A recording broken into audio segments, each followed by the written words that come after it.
먼저 이 자리에 세워주신 우리 하나님 앞에 먼저 감사를 드리겠습니다.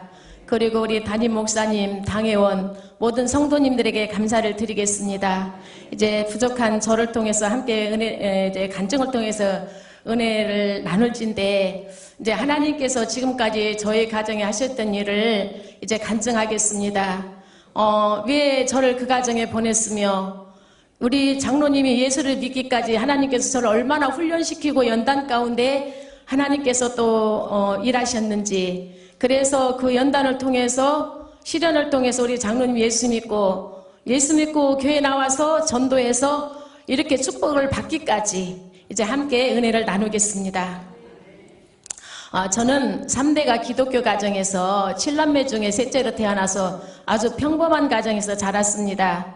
그러던 어느 날 아주머니 한 분의 중매로 지금의 남편이 우리 박병선 장로님과 선을 보게 되었어요. 그 당시에 우리 장로님은 31살 나이에 31번째로 선을 보는 장소였고, 저는 24살 아주 꽃다운 나이에 처음으로 이제 선 보는 장소에 나가게 됐습니다. 선을 보고 나서 결혼을 하자 그러더라고요. 내가 미쳐서 갔다 그랬는데 나는 분명히 결혼을 하자고 해서 했거든요. 예. 그리고 결혼을 하면 예수를 믿고 교회를 다니는 조건으로 우리 시어머님에게 허락을 받았습니다. 그리고 우리 남편인 박병선 장로님께서 저를 보고 내가 당신을 행복하게 해주겠다는 고백도 받았습니다. 근데 지금 제가 행복해 보이십니까? 예, 지금은 하나님의 은혜로 정말 행복합니다. 정말 행복합니다. 그러나 이제 어떻게 제가 그 어려움을 딛고 일어섰는가, 이제 한번 제가 말씀을 나누겠습니다. 이제 그렇게 해서 일주일 만에 번갯불에 콩 뜨듯이 후다닥 결혼식을 했어요. 예, 커피 한 잔 나눠본 적도 없고, 데이트를 1분도 해본 적도 없고, 그 자리에 선보고, 그 자리에서 그냥 혼수를 준비해갖고 일주일 만에 번갯불에 콩 뜨듯이 그냥 결혼식을 올렸습니다. 근데 우리 장로님이 어떤 가정에서 태어났냐면, 입순천, 상주박가, 자꾸 어제 대종갓집 그러는데요. 그냥 평범한 대종갓집이 아닙니다. 16대 대종갓집 대종손입니다. 그리고 8남매 장남으로 태어났습니다. 그렇게 해서 한 번도 이사를 가지 않고 350년이라는 긴 세월을 살아오면서 저에게 15개라는 제사를 물려주고 저는 받았습니다. 그리고 12분의 명절을 다 지내는 그런 가정이었고, 8남매 모든 생일까지도 우리 어머니가 조상들 앞에 상을 차려놓고 비는 그런 가정이었습니다.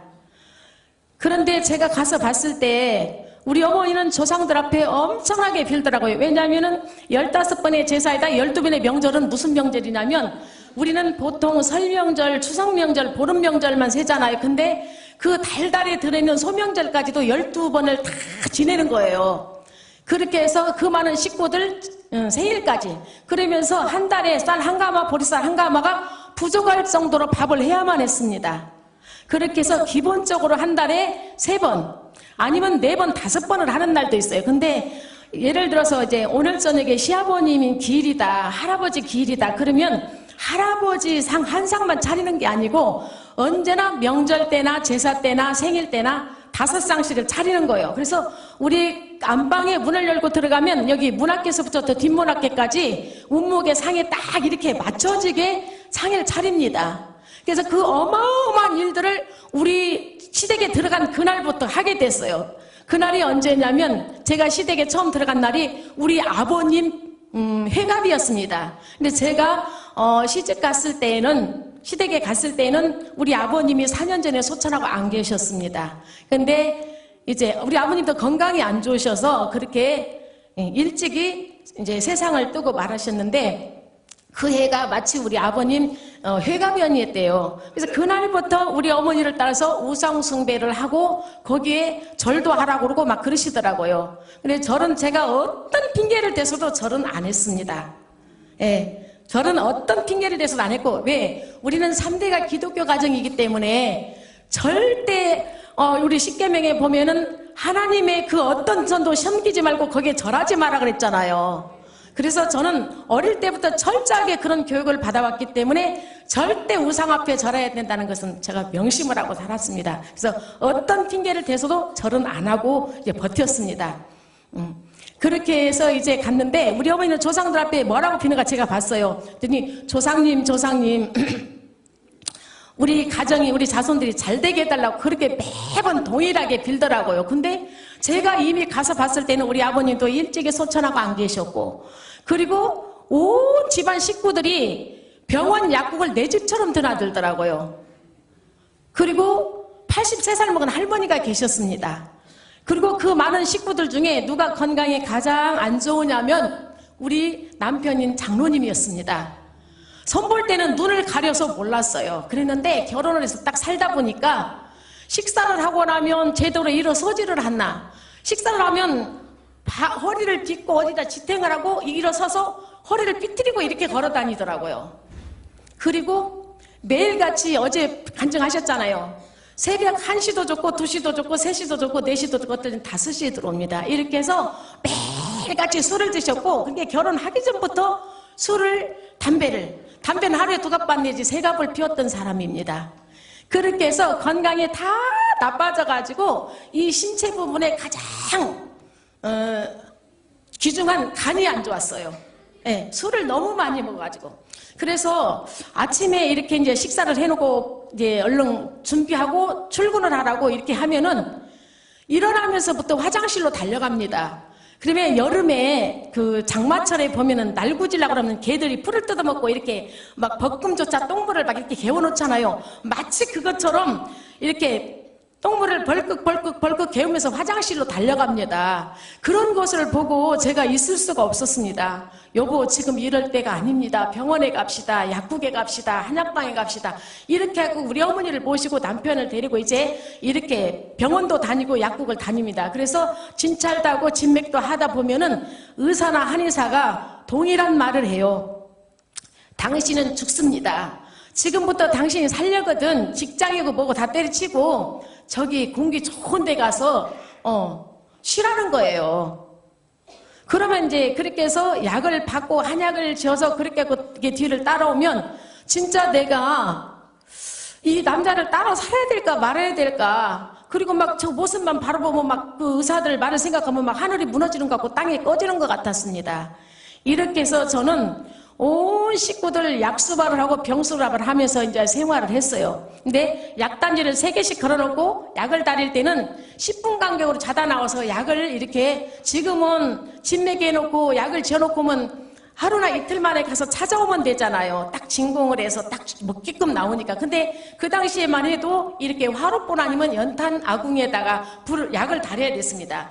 그러니까 아궁이를 열어놓으면 막 불꽃이 세니까 금방 붙어져 버리죠. 또 숯불은 또 꺼지면 약이 안 달아지죠. 이러니까 10분 간격으로 여름이 됐던 겨울이 됐던 나가서 이렇게 부채질을 하고 이렇게 해서 약을 달아서 수발을 해야 했던 사람이었습니다. 그리고 이제 우리 장로님이 예수를 믿기 전까지 어떻게 활동을 했냐면 27년 동안 저하고 결혼하기 6년 전부터 공직생활을 했습니다. 그렇게 해서 저하고 결혼해서 27년 동안 다른 데로 한 번도 정근 발령 안 가고 순천시청에서 요직으로만 근무를 했던 사람입니다. 그래서 아주 남들이 보기에 평범한 정직한 직원이었습니다. 그리고 그 외에 어떻게 활동을 했냐면 12개 회장 직함을 가지고 활동했던 사람입니다. 노타리 초다 회장부터 시작해갖고 가장 낮은 회장이 초등학교 총동창 회장이었습니다. 이렇게 해서 20년 동안 이제 10년을 앞당겨서 명예퇴직을 했습니다. 이제 그 어떤 하나님이 진로를 바꾸기 위해서 10년을 앞당겨서 명예퇴직을 하게 만드셨습니다. 그래서 명예퇴직을 해서 퇴직금을 일시불로 받은 것과 함께 월급 받아서 보너스 받아서 한 번도 제 손에 1,000원짜리 한 장을 들려줘 본 적이 없고 저는 받아본 적이 없습니다. 이제 그렇게 활동을 했어요. 그렇게 해서 12개 회장 직분을 가지고 진짜 모든 봉사단체의 회장은 부회장도 아니고 총무도 아니고 회장 직할만 그렇게 활동을 했던 사람이에요. 그리고 모자라서 집에 있는 돈들을 다 가져다 썼던 사람입니다. 그리고 오늘날 진돗개 전도왕이라는 이름이 그냥 붙은 게 아닙니다. 실제로 진돗개를 30여 년 동안 색깔별로 12마리를 이상을 키웠던 사람입니다. 처음에 결혼해서 일주일 만에 바람을 쐬자고 그러면서 드라이브 가자고 진도를 가더니 100불을 한 쌍을 딱 강아지를 사더라고요. 그 다음부터 그 강아지를 날 보고 잘 관리를 하라고 하루에 한 번씩 목욕을 시키고 계란에다 고등어에다 밥을 우유에다 잘 먹이라고 그렇게 하면서 이제는 날이 가고 세월이 가면서 색깔별로 사와요. 황구, 흑구, 호피, 제구 이렇게 해서 5가지의 색깔을 놓고 12마리 이상을 30년 이상 키웠던 사람입니다. 그래서 우리 장로님은 한 가지 일을 하면 거기에 미친 사람입니다. 몰두를 해요. 그렇게 해서 진돗개 30년, 그리고 어젯밤에 수석 보셨지요? 그건 일부분입니다. 그때 4,000점이지 지금은요 10,000점 가까이 있어요. 네, 10,000점 가까이. 그렇게 해서 수석 30년, 사진 30년. 카메라 하면 니콘 카메라로 해서 최고 좋은 걸로만 가지고 다녀요. 이렇게 해서 주말이면 수석을 보러 간다, 사진 찍으러 간다 해서 거의 주말에는 집에서 생활을 가족들하고 안 했습니다. 그러면 그런 남편을 저는 기분 좋게 보내놓고도 방에 들어와서 정말 비계로 땅을 치며 주먹으로 땅을 치며 울었어요. 네. 왜? 나를 행복하게 해주겠다는 그 남편이 10년이 넘어도 돈 한 푼 안 갖다 주고 20년이 돼도 돈 한 푼 안 갖다 주고 나 삶을 위해서만이 앞만 보고 달려가는 그 남편을 얼마나 미워하고 얼마나 괴로운 날들을 보냈는지 그런 삶을 살다가 제가 제 자신이 다 망가졌습니다. 그런 가정에 하나님께서 저를 선교사로 보내셔서 정말 온 우상숭배라는 우상숭배를 우리 어머니를 따라서 다 했고 또 식구들 병수발은 다 했습니다. 그 병원약, 약국약만 먹은 게 아닙니다. 우리 장로님이 아마 지금은 카드를 쓰니까 그렇지 근데 현찰을 아마 이렇게 쟁였다면 우리 장로님 키가 별로 크지 않잖아요. 아마 우리 식구들이 갖다 준 돈은 저 키만큼은 될 거예요. 일자로 세웠다면. 그 정도로 병원 약국에 돈을 많이 갖다 줬던 사람이에요. 그리고도 그 외의 것도 몸에 좋다는 것은 녹용이 됐던 뭐 웅담이 됐던 몇백만 원짜리도 겁없이 막 사다 놓고 드셨던 사람이에요. 그래도 저는 그걸 갖고도 양이 차지 않아서 어떻게 해서든지 저 남편을 건강하게 만들어야지만 내가 사는 거잖아요. 남편 없는 삶은 불행한 삶이잖아요. 그래서 어떻게 해서든지 남편을 이렇게 건강하게 앞세워서 살아야지만이 여자들은 행복하잖아요. 그래서 그 남편을 정말 살리기 위해서 제가 비가 오나 눈이 오나 바람이 부나 사시사철 5년 동안 들판을 헤맸습니다. 이렇게 해서 사람이 먹을 수 있는 것은 다 잎도 뜯고 뿌리도 캐가지고 매일 아침마다 자고 일어나면은 처음에 먹을 수 있는 것 녹즙을 만들어서 5년 동안 해줬습니다. 그렇게 해서 정말 이제 남편을 이렇게 관리를 하면서 그렇게 살아왔는데 정말 그런 가정에 저를 하나님께서 선교사로 보내셔서 그렇게 살다 보니까 제 자신은 정말로 영도 육도 다 망가져서 마귀들에게 시달려서 죽을 수밖에 없는 상황까지 갔습니다. 10년이 딱 되고 보니까 제가 제 몸을 저 혼자서 일으킬 수도 없고 걸을 수도 없고 어떻게 할 수가 없는 그 상황에 왔습니다. 그러니까 처음에는 이제 사람들이 그러더라고요. 나를 보고 부잣집 복덩이라고 그렇게 말했어요. 근데 내 이제 그 망가지는 모습을 바라보면서 많은 사람들이 저를 보고 그랬어요. 귀신 들렸다. 우리 어머니를 보고 무당들을 불러다 굿에서 신상을 받아줘라. 그래야지 며느리가 무당짓을 해야지만이 산다고 이제 그 정도였습니다. 그런데 우리 어머니는 제가 인도를 해서 예수를 믿고 교회를 다니기까지 65년 동안 종갓집 며느리 자리를 굳건히 지켜오신 저희 어머니입니다. 그리고 남편은 일찍이 여였잖아요. 그리고 그 어마어마한 종갓집에 그 많은 식구들 농사일에 우리 어머니는 정말로 거의 신발을 벗고 살았던 사람이고 밤에 잠자는 시간 빼고는 앉아서 계신 분이 아닙니다. 그래서 집안일은 집안일 들리면 얼마나 부지런히 사셨는지 몰라요. 근데 그 나이 어린 저를, 이제 세대긴 저를 우리 어머니 수준에 맞춰서, 우리 어머니 모든 일과에 맞춰서 저를 데리고 다니면서 들에 가면 남자일 여자일을 가리지 않고 막 시켜요.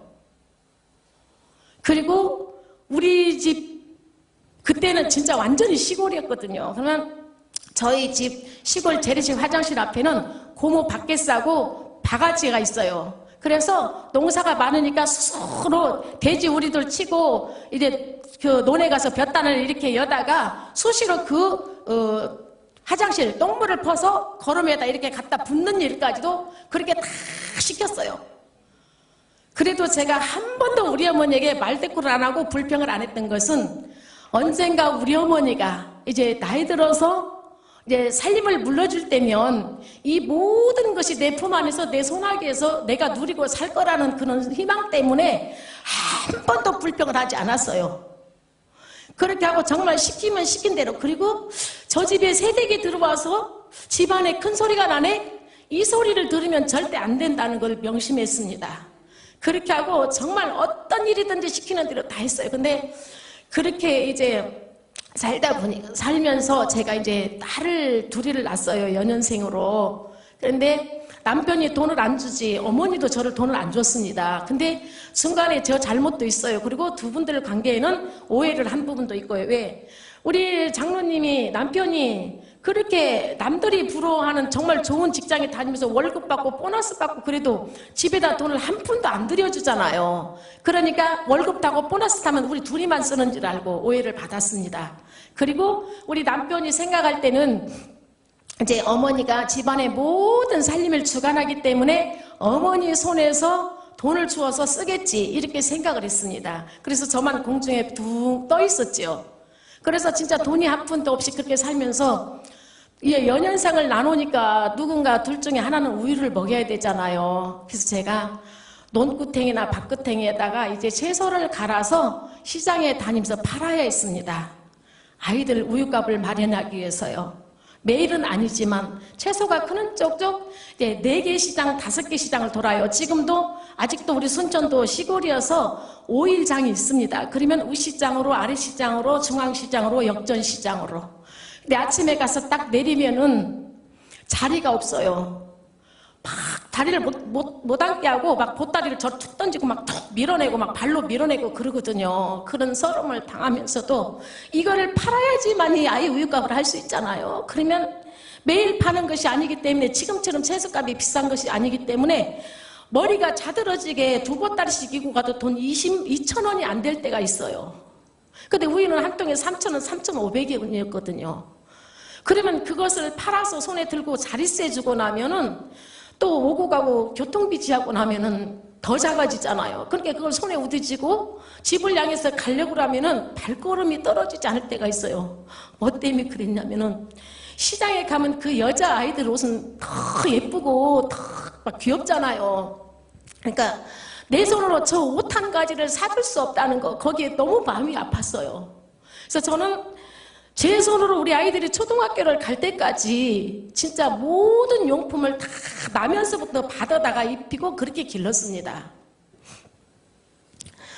근데 그렇게 이제 생활을 하면서 점점 제 자신은 망가지고, 그리고 다른 어떤 것을 생각할 겨를이 없어요. 우리 남편은 목에 힘주고 떳떳하고 당당하게 항상 주머니에는 1,000원짜리, 10,000원짜리 이게 빵빵하게 다니면서도 돈 안 주니까 미워할 수밖에 없죠. 원망할 수밖에 없고 불평할 수밖에 없어요.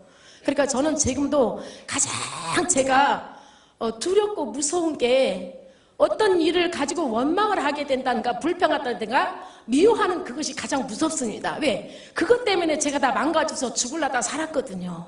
네. 네, 그렇게 살면서 이제 친정하고도 점점 거리를 멀리하게 됐고, 친정 식구들이나 그 어떤 누구 형제나 그 어떤 친구들하고도 거의 다 이제 연락이 다 끊기게 되더라고요. 왜? 내 삶이 그렇게 고단하니까 어디에도 내가 떳떳하게 내 모습을 비춰주고 자랑할 수가 없었습니다. 속 모르고 남들은 나보고 부잣집 복덩이라고 그랬지만 내 속 내면으로는 엄청난 고통스러운 삶을 살고 있었고 엄청난 고난을 겪고 있잖아요. 네. 그렇게 해서 이제 마지막에는 어쩔 도리가 없었습니다. 근데 아까 그 마을 사람들이 이제 제가 그래도 종갓집의 종부잖아요. 그러니까 그 마을에 이제 우리 집안들이 많이 살았는데 그들이 와서 보면 그래요. 저를 바라보고 얼굴을 쓰다듬고 이렇게 등을 두들겨주고 손을 이렇게 꽉 잡아주고 이렇게 막 하면서 제가 진짜 솔직히 우리 장님 옆에 계시지만 눈뜰 기력이 없이 살았던 사람입니다. 밥은 거의 매일 굶었고 화장실도 누군가가 나를 부축을 해야지만이 가는데 우리 어머니 바빠서 아침부터 저녁까지 들로 헤매지요. 아이들 어리지요. 우리 남편은 아침에 출근하면 새벽에 들어오니까 내가 집에서 밥을 먹는지 굶는지 무슨 일을 하고 사는지를 몰라요. 그러니까 누군가가 나의 옆에서 수발을 들어주는 사람이 없으니까 거의 밥을 굶고 살았습니다. 그래서 어저께 양재욱 집사님은 자기 마누라가 뭐 38kg 같다 그랬는데 저는 우리 막둥이 아들 8개월 될 때 38kg였습니다. 장난이 아니었습니다. 그때 완전히 눈을 감으면 송장이라 할 정도로 눈을 뜰 기력이 없이 살았던 사람이었습니다. 그래서 사람들이 오면 제 눈빛을 보고 귀신 들렸다, 무당해야 된다, 죽겠다 이런 말들을 하면서 우리 어머니를 막 부르고 이제 그러는 거예요. 뭐 우리 어머니가 우리 어머니는 저를 보고 항상 그랬거든요. 아침에 새벽 4시만 되면 제 방에서 언제나 신혼 때부터 문을 두드렸어요. 앞에서 두드리고 안 나오면 뒷문으로 와서 두드렸거든요. 어서 나와라, 바삐 나와라, 빨리 나와라, 오늘 바쁘다고. 그랬던 저희 어머니가 제가 아파서 그렇게 자리에 누워도 여전히 4시, 5시 되면 문을 두드리고 들어옵니다. 그러면서 저를 보고 뭐라고 했냐면 우리 어머니는 열병 환자라고 그랬거든요. 왜 우리 어머니가 볼 때 열병 환자라고 할 수밖에 없는 것은 밤새도록 얼마나 고열로 시달리냐면은 입술은 한 번 딱 벗겨질 정도로 타갖고 있어요. 그리고 혀가 춤이 없으니까 혀가 이 입천장에 딱 붙어갖고 있어요. 그러니까 우리 어머니가 볼 때는 열병 환자고, 그래서 열병 환자가 먹을 수 있는 것은 밥하고 된장국물밖에 없어요. 센 거, 날 거, 과일은 비린내 나는 건 전혀 못 먹게 하고, 그래서 우리 어머니가 챙겨다 주는 밥 한 공기하고 된장국을 먹고 사는데 이 밥상만 받으면 그렇게 슬퍼요. 어쩌다가 내 신세가 이렇게 됐는가. 정말 그걸 생각하면 막 밥이 넘어가다가도 여기 딱 걸쳐가지고 눈물이 막 쏟아지는 거예요. 그러면 그 눈물을 보면서 밥이 절대로 먹을 수가 없어서 이렇게 밀쳐 내놓습니다. 그러면 우리 어머니가 어디서 그렇게 가져오신 물인지는 처음에 몰랐어요. 근데 밥을 안 먹겠다고 이렇게 밀쳐놓으면은 호통을 치면서 팔을 쭉 펴면서 여기 내 팔에 누워라. 그래가면서 앉아있는 저를 딱 이렇게 제껴가지고 냉면 그릇 같은 서댕양판에다 물을 하나 가져와가지고 이걸 먹으라는 거예요. 이 물이라도 먹어야 산다고. 그런데 보리차 색깔의 보리차 맛에다 고소하니 먹을만 해요. 그래서 그 물이라도 먹어야만이 산다 그래서 살려고 얼마나 그 물을 열심히 받아 먹었는지 몰라요. 근데 나중에 알고 보니까 그게 개똥물이었습니다. 그래서 저는 물론 조약도 병원약도 좋은 약들이 많이 있었겠지만 우리 어머니가 생각하는 열병 환자로서 조약으로서는 개똥물이 가장 특효약이라고 생각이 됐기 때문에 정성껏 했던 우리 어머니였습니다. 그렇게 하면서 이제 병원이라는 병원은 큰 병원, 작은 병원 다 다녀봤고 좋다는 것은 다 먹여봐도 병명도 없고 낫지도 않아요. 그러니까 이제 우리 어머니가 무당들을 불러다 구술할 수밖에 없습니다. 그래서 굿도 진짜 어마어마하게 많이 했어요. 저 하나 살리기 위해서 우리 집에는 정말 그 금 같은 돈을, 그 아까운 돈을 먹고 있고 사는 데만 해도 부족한 것을 그 병원 약국에다 얼마나 많이 갖다 줬는지를 몰라요. 그렇게 하면서 제가 이제 귀신 들렸다는 것을 느낄 때가, 내가 귀신들한테 시달린다는 것을 느낄 때가 있었어요. 그렇게 해서 너무너무 방 안에서만 생활을 하다가 깝깝하니까 우리 어머니 보고 어머니 절 좀 부축을 해갖고 저 마룽에까지만 좀 데려다 주세요. 그러면 우리 어머니가 이제 저를 간신히 일으켜서 제가 무릎으로 이렇게 기어서 마루를 나갑니다. 그래서 벽에 가만히 지대고 서서 이제 이렇게 저 대문을 향해서 길가에 오고 가는 사람들을 바라봅니다. 그러면은 혼자 방에서 날마다 천장만 바라보고 방바닥만 쳐다보고 있던 내가 얼마나 그 오고 가는 사람들이 구경이 되는지 이 기분이 조금씩 전환이 됐어요. 근데 그러고 있는 순간에 어느 땐가부터 이상하게 내 눈에 이상한 물체들이 보였습니다. 그러면서부터 저 대문 밖에서 까만 양복을 말쑥하게 차려입은 건장한 신사들이 우리 집으로 줄줄줄줄줄줄 들어와요. 근데 제가 교회는 우리 집에서 아주 가까운 거리에 있었지만 교회를 갈 수가 없었잖아요. 교회를 갈 수가 없어서 그렇지만 우리 땅이 교회를 한가운데 놓고 뺑 둘러 있었어요. 그래서 우리 땅을 밟지 않고는 그 교회를 들어갈 수가 없습니다. 앞뒤로 논이 있고 밭이 있고 길이 있어서. 그렇게 교회는 못 가도 이렇게 논에를 가든지 밭에를 가면 목사님을 만날 수가 있었고 사모님과도 이렇게 교제를 할 수 있고 서로 귀한 것이 있으면 이렇게 나누어서 이제 드시기도 하고 주기도 하고 이제 이렇게 했어요. 근데 건장한 신사들이 우리 집에 줄줄줄줄 그렇게 들어오는데요. 처음에는 그 목사님을 과장하고 우리 장로님 후배나 이런 잘 아는 지인들의 그 장로님들 모습으로 딱 과장을 해갖고 들어오는데 가까이 와서 봤을 때는 목사님도 아니고 장로님도 아닙니다. 그러면서 얼마나 추하고 더러운지. 근데 이분들이 나를 가만히 놔두지 않고 이런 굵은 줄을 가지고 와서 제 몸을 머리에서부터 발끝까지 묶습니다. 그러면 아까 지금 바깥에 오고 가는 사람들 쳐다보면서 아주 편안한 자세가 앉아있잖아요. 그런데 그 묶이는 그 순간부터 나는 몸을 움직일 수가 없어요. 그리고 그런 나를 막 묶어갖고 질질질질 막 끌고 다니는데 너무 더러운 뒤로만 저를 데리고 다닙니다. 그러면서 방에 가서 누워있어도 그렇게 옛날에는 우리가 막 풀해갖고 이불을 고실고실하니 막 목화솜 이불을 이렇게 톡톡하니 덮고 깔고 덮고 그렇게 자잖아요.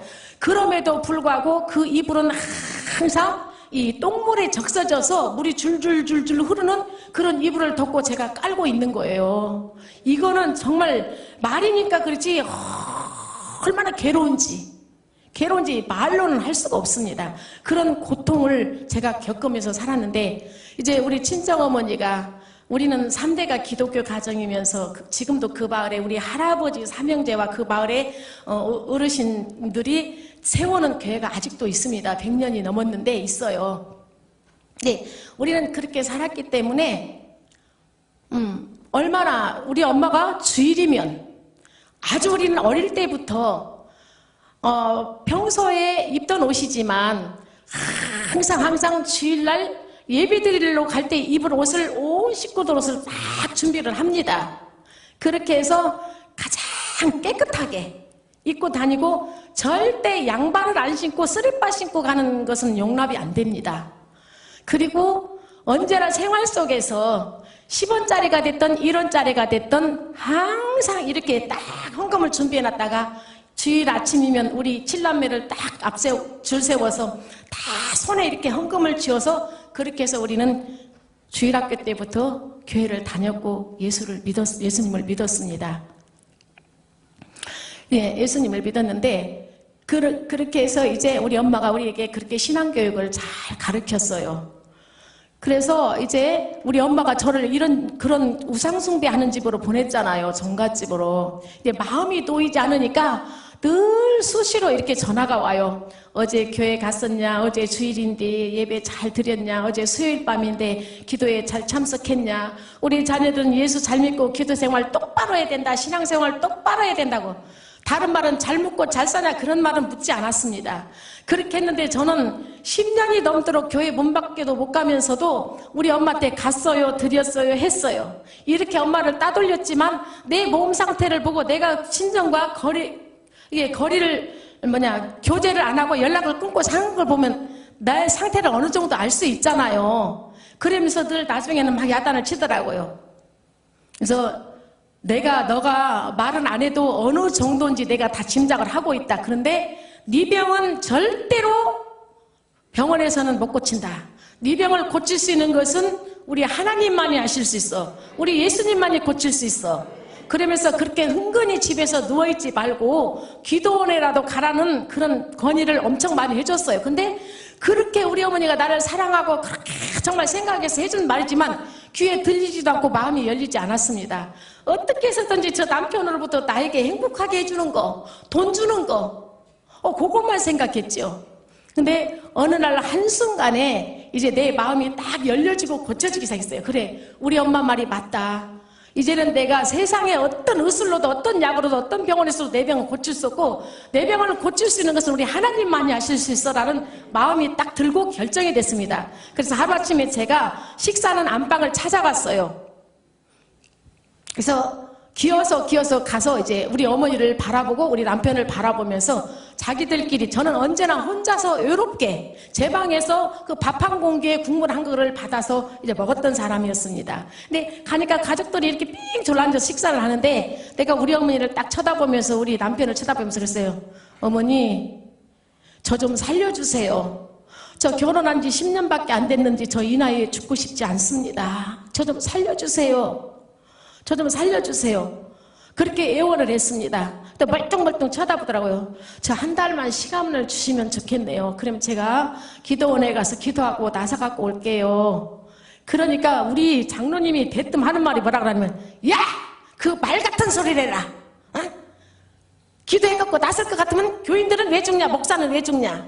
그러면서 소리를 막 지르시더라고요. 그래서 저는 그 말에 아무런 답변도 못하고 눈물을 흘리면서 그 자리에서 나왔습니다. 그리고 우리 이제 남편이 출근을 하려고 와서 준비를 하고 있더라고요. 그래서 제가 자리로 누우러 가지 않고 문 앞에서 문지기처럼 딱 기대고 이렇게 앉아 있었어요. 옷을 입고 출근만 하려고 문을 열고 나가면 그때 내가 두 다리를 꽉 껴안고 못 걸어가게 하고 내가 애원을 하려고 딱 기다리고 앉았는데 옷을 입고 딱 방문을 열고 나가려고 한 발 딱 내딛는데 제가 딱 두 다리를 껴안았습니다. 그러면서 여보, 나 좀 살려달라고 그러면서 애원을 했습니다. 그러면서 내가 한 달을 시간을 주면 이자료를 한 푼도 안 받고 이혼해 주겠다고 약속을 했습니다. 제가 왜 그런 상황에서 이자료를 받아야 살지 이자료를 안 받고 어떻게 살겠습니까? 그리고 저 법적으로 얼마든지 이자료를 받을 수 있는 권한이 있습니다. 10년 동안 아들 낳아주고 딸 낳아주고 그 집안의 모든 살림 종로로 다 하면서 노예처럼 살았기 때문에 저 받을 수 있는 권한이 있습니다. 그렇지만은 이자를 안 받겠다 그랬어요. 왜냐하면 우리 남편이 그렇게 활동을 하면서 기분 좋은 날만 있는 게 아니잖아요. 밖에서 스트레스 받고 기분 나쁜 일 있고 또 집에 오면 그래도 가족들이 웃으면서 대해주면 풀릴 건데 집에 오면 마누라는 송장같이 아랫목에 누워있지. 그러니까 화가 날 수밖에 없어요. 그러니까 야, 너하고 나하고는 애초에부터 잘못 만났다. 너는 예수 믿는 사람하고 만나고 나는 안 믿는 사람들하고 만나서 새로운 새 출발 할 테니까 니도 예수 믿는 사람 만나서 다시 새 출발하라고. 그러면서 이혼을 하자고 하기를 우리는 이혼 용지를 이렇게 방에 책상 위에 갖다 쌓아놓고 살았고 한 통은 써서 언제나 이 품에 넣고 다녔습니다. 그래서 항상 이혼을 하자 할 때마다 이혼 용지서를 내 앞에 내려놓고 이혼하자고. 어떨 때는 막 손을 끌어다 여기 도장 찍으라고 도장까지 찾아고 와서 그럼 제가 뭐라 그런지 아십니까? 그렇게 불편하고 아픈 몸을 이끌고도 일어나 앉아서 여보 미안해요, 죄송해요, 다음부터는 이런 일 없도록 할게요, 이번만 용서해줘요, 이번만 용서해줘요. 그렇게 말은 하면서도 그렇게 당당하고 그렇게 여유만만하고 부족한 것 없이 그렇게 넉넉하고 풍족하게 누리고 살아가는 우리 남편의 뒷모습은 너무너무 불쌍했어요. 저 영혼이 너무너무 불쌍했어. 그래서 나는 이혼하자고 그렇게 정말로 야단을 맞으면서도 저 영혼이 불쌍해서 영혼을 못 하겠는 거예요. 근데 이제는 내가 살라니까 일단 그렇게라도 해서 내가 시간을 얻어서 기도원을 가야 되잖아요. 그래서 한 달 동안 시간을 줘서 못 나서면 내가 이자료를 안 받고 이혼해 주겠다 그랬어요. 그랬더니 그 말 끝에 뭐라냐면 나는 모르겠다. 죽이 되든 밥이 되든 네가 알아서 하라 그러면서 방문을 열고 나가더라고요. 그래서 이것이 이제 허락인 줄 알고 제가 입던 옷가지를 주섬주섬 가방에 담았는데 사람이 움직일 때는 첫째 돈이 있어야 되잖아요. 돈이 없어. 친정엄마한테 전화를 했더니 동생을 보냈더라고요. 차랑 같이 보내서 우리 동생이 이제 저를 데리고 갔는데 저는 그렇게 결혼할 때 건강했던 누나가 그 지경이 됐으니 얼마나 한심스럽겠어요. 그런 저를 뿔끈 들고 밖으로 나가서 이제 차에다 태웠어요. 그러자 이제 그 이른 아침에 막 집 앞에 차가 와서 있고 막 사람들이 웅성웅성 오다 가다 막 모인 사람들이 많이 서 있더라고요. 우리 가족들도 있고. 그렇게 많은 사람들이 구경하는 가운데 우리 동생이 저를 차 싣고 떠났습니다. 그래서 우리 친정엄마가 소개해준 기도원을 갔는데 지금 이제 그 기도는 없어졌어요. 전주에 아주 시골에 자그마한 기도원이었는데 그 기도는 이렇게 도착해서 갔더니 여기에 지금 한 4분의 1 정도 되는 그런 기도원이더라고요. 근데 그 이른 아침에 어디서 그렇게 많은 사람들이 왔는지 문을 열고 이렇게 보니까 의자도 없이 방석을 놓고 나란히 줄을 맞춰서 앉았는데 어디로 비집고 들어갈 틈이 없어요. 그리고 저 같은 경우에는 앞에서 오라 해도 갈 수 없는 상황이잖아요. 그래서 신발을 벗어놓고 그대로 그 자리에서 무릎을 꿇었습니다. 그리고 두 손을 번쩍 들었어요. 진짜 하나님 앞에 항복하는 심정으로 두 손을 번쩍 들고 세 마디의 기도를 했습니다. 하나님, 저를 불쌍히 여겨주세요. 저는 죄인입니다. 저를 용서해 주세요. 이렇게 세 마디의 기도를 했습니다. 근데 제가 그동안에 10년 동안 살면서 느꼈던 것이 뭐냐면 사람이 그렇게 힘들고 어렵고 고통스러우니까 강팍해지는 것은 마음이었고 날이 가면 갈수록 메마르는 것은 눈물이더라고요. 근데 그 세 마디의 기도에 어디서 그렇게 고여있다 흐르는 눈물인지 너무너무 뜨거운 눈물이 주체할 수 없을 만큼 이 무릎까지 뚝뚝뚝뚝 떨어지더라고요. 그렇지만 예배가 시작돼서 이제 찬송을 따라서 부르게 되었습니다. 첫 번째 찬송이 나 같은 죄인을 살리신 주은혜 놀라와, 그 찬송가를 부르는데 그 찬송가 가사가 어쩌면 그렇게 나를 두고 부르는 찬송 같더라고요. 아, 나 같은 죄인을 살리기 위해서 우리 엄마를 통해서 날 이곳으로 보내셨구나. 그것을 생각하니까 너무너무 감사한 거요. 두 손을 높이 들고 그 찬양을 따라서 불렀습니다. 그리고 두 번째 찬송은 빈들의 마른 풀같이 시들은 나의 영혼이라는 그 찬송가 가사가요, 어쩌면 그렇게도 내 심령을 울리는지, 그래, 많은 사람들이 나를 보고 복덩이 부잣집이라고 했던 그 모습은 어디로 다 가고 이렇게 추하고 더러운 모습으로 나는 이 자리까지 오게 됐는가. 이게 너무 부끄러웠어요. 너무 부끄러워서 고개 들지 못하고 손을 내리고 땅을 바라보며 찬송을 따라서 예배를 드리고 예배를 마쳤습니다. 그리고 예배를 딱 마치고 난 후에 친정어머니가 얼른 원장님에게 달려와서 원장님 우리 딸이 이렇게 된 것은 100% 내 죄입니다. 100% 내 죄입니다. 내가 그런 가정에 보내지 말았어야 되는데 예수 믿고 교회 다니게 해준다고 해서 보냈더니 오늘 우리 딸이 이런 모습으로 왔으니 어떻게 하면 좋습니까? 어떻게 하면 좋습니까? 우리 딸을 고칠 수 있는 방법은 없냐고 막 간청하며 애원하니까 그 원장님께서 하시는 말씀이 권사님 걱정하지 마세요. 우리 하나님이 못 고치는 병이 어디가 있으며 우리 성령님께서 못 하시는 일이 어디가 있습니까? 우리 기도합시다. 그리고 우리 엄마 손을 놓고 제 손을 한 손을 딱 잡고 한 손을 제 가슴에다 얹고 기도를 하시더라고요. 근데 그렇게 나는 그 기도원이라는 것도 난생 처음 가봤고 그 원장님이라는 분도 처음 만났습니다. 근데 그 원장님의 기도 소리를 들으니까 평생을 내 곁에서 나와 함께 하시고 내 모든 것을 다 아시는 것처럼 그렇게 기도를 하더라고요. 그러면서 정말 실타래를 풀어내는 것처럼 쪽집게로 찝어내는 것처럼 다 조목조목 그렇게 기도를 하는데 깜짝 놀랐어요. 역시 우리 하나님은 나와 함께 하신 하나님이셨구나. 역시 우리 하나님은 나를 지켜주신 하나님이셨구나 라는 것을 이제 알게 되었습니다.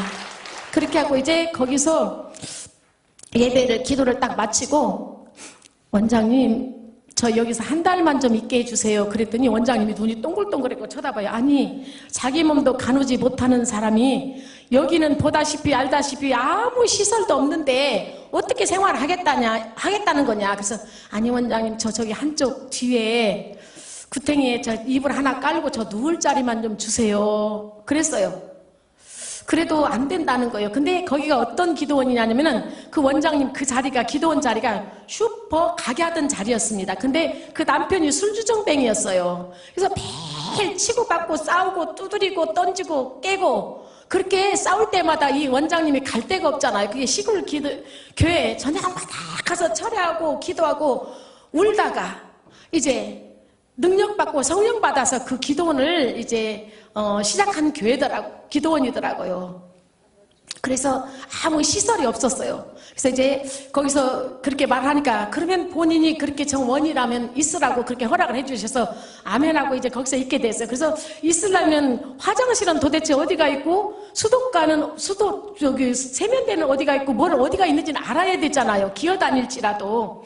그래서 이렇게 기어서 주방 쪽을 쳐다보니까 정말 너무너무 초라했습니다. 그래 시골에 이제 막 상수도가 들어왔고 수도꼭지 하나 깨끗하니 설치해놓고 바닥은 이제 발라서 세면이 깨끗하더라고요. 그리고 살림은 아주 초라하고, 그리고 이제 예배를 드리고 도대체 화장실이 어디가 있는지 하고 사람들의 부축을 받고 따라가 보니까 그 기도원의 밖으로 나가서 모퉁이에 꺼적대기로 이렇게 엮은 판때기 놓고 항아리 묻어놓고 사용하는 그런 화장실이더라고요. 그래서 전혀 나 같은 사람은 거기서 생활을 할 수가 없습니다.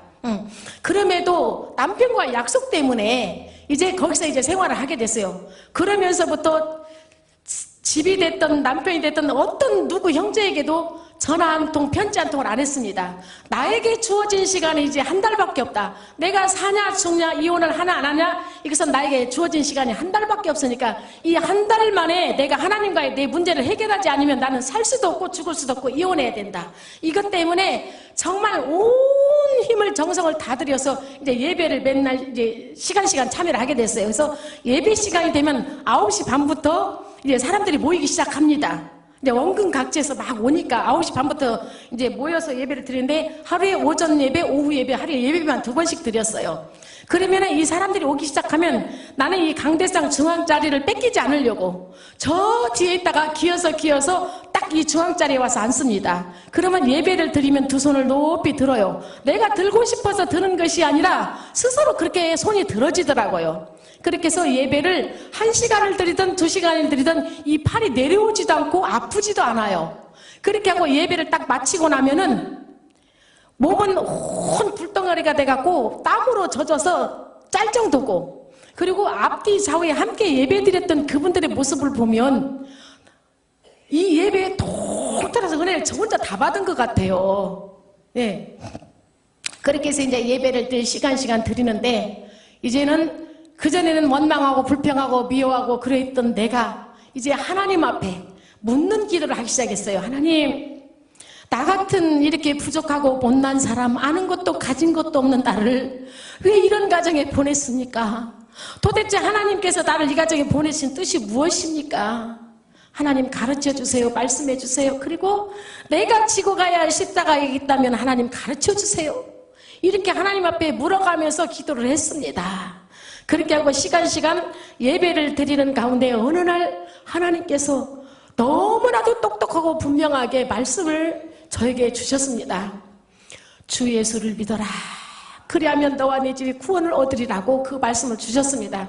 그러면서 제가 그 말씀을 받고 딱 기도하기를, 하나님, 우리 가정에 좀 우환을 좀 싹 거두어 주세요.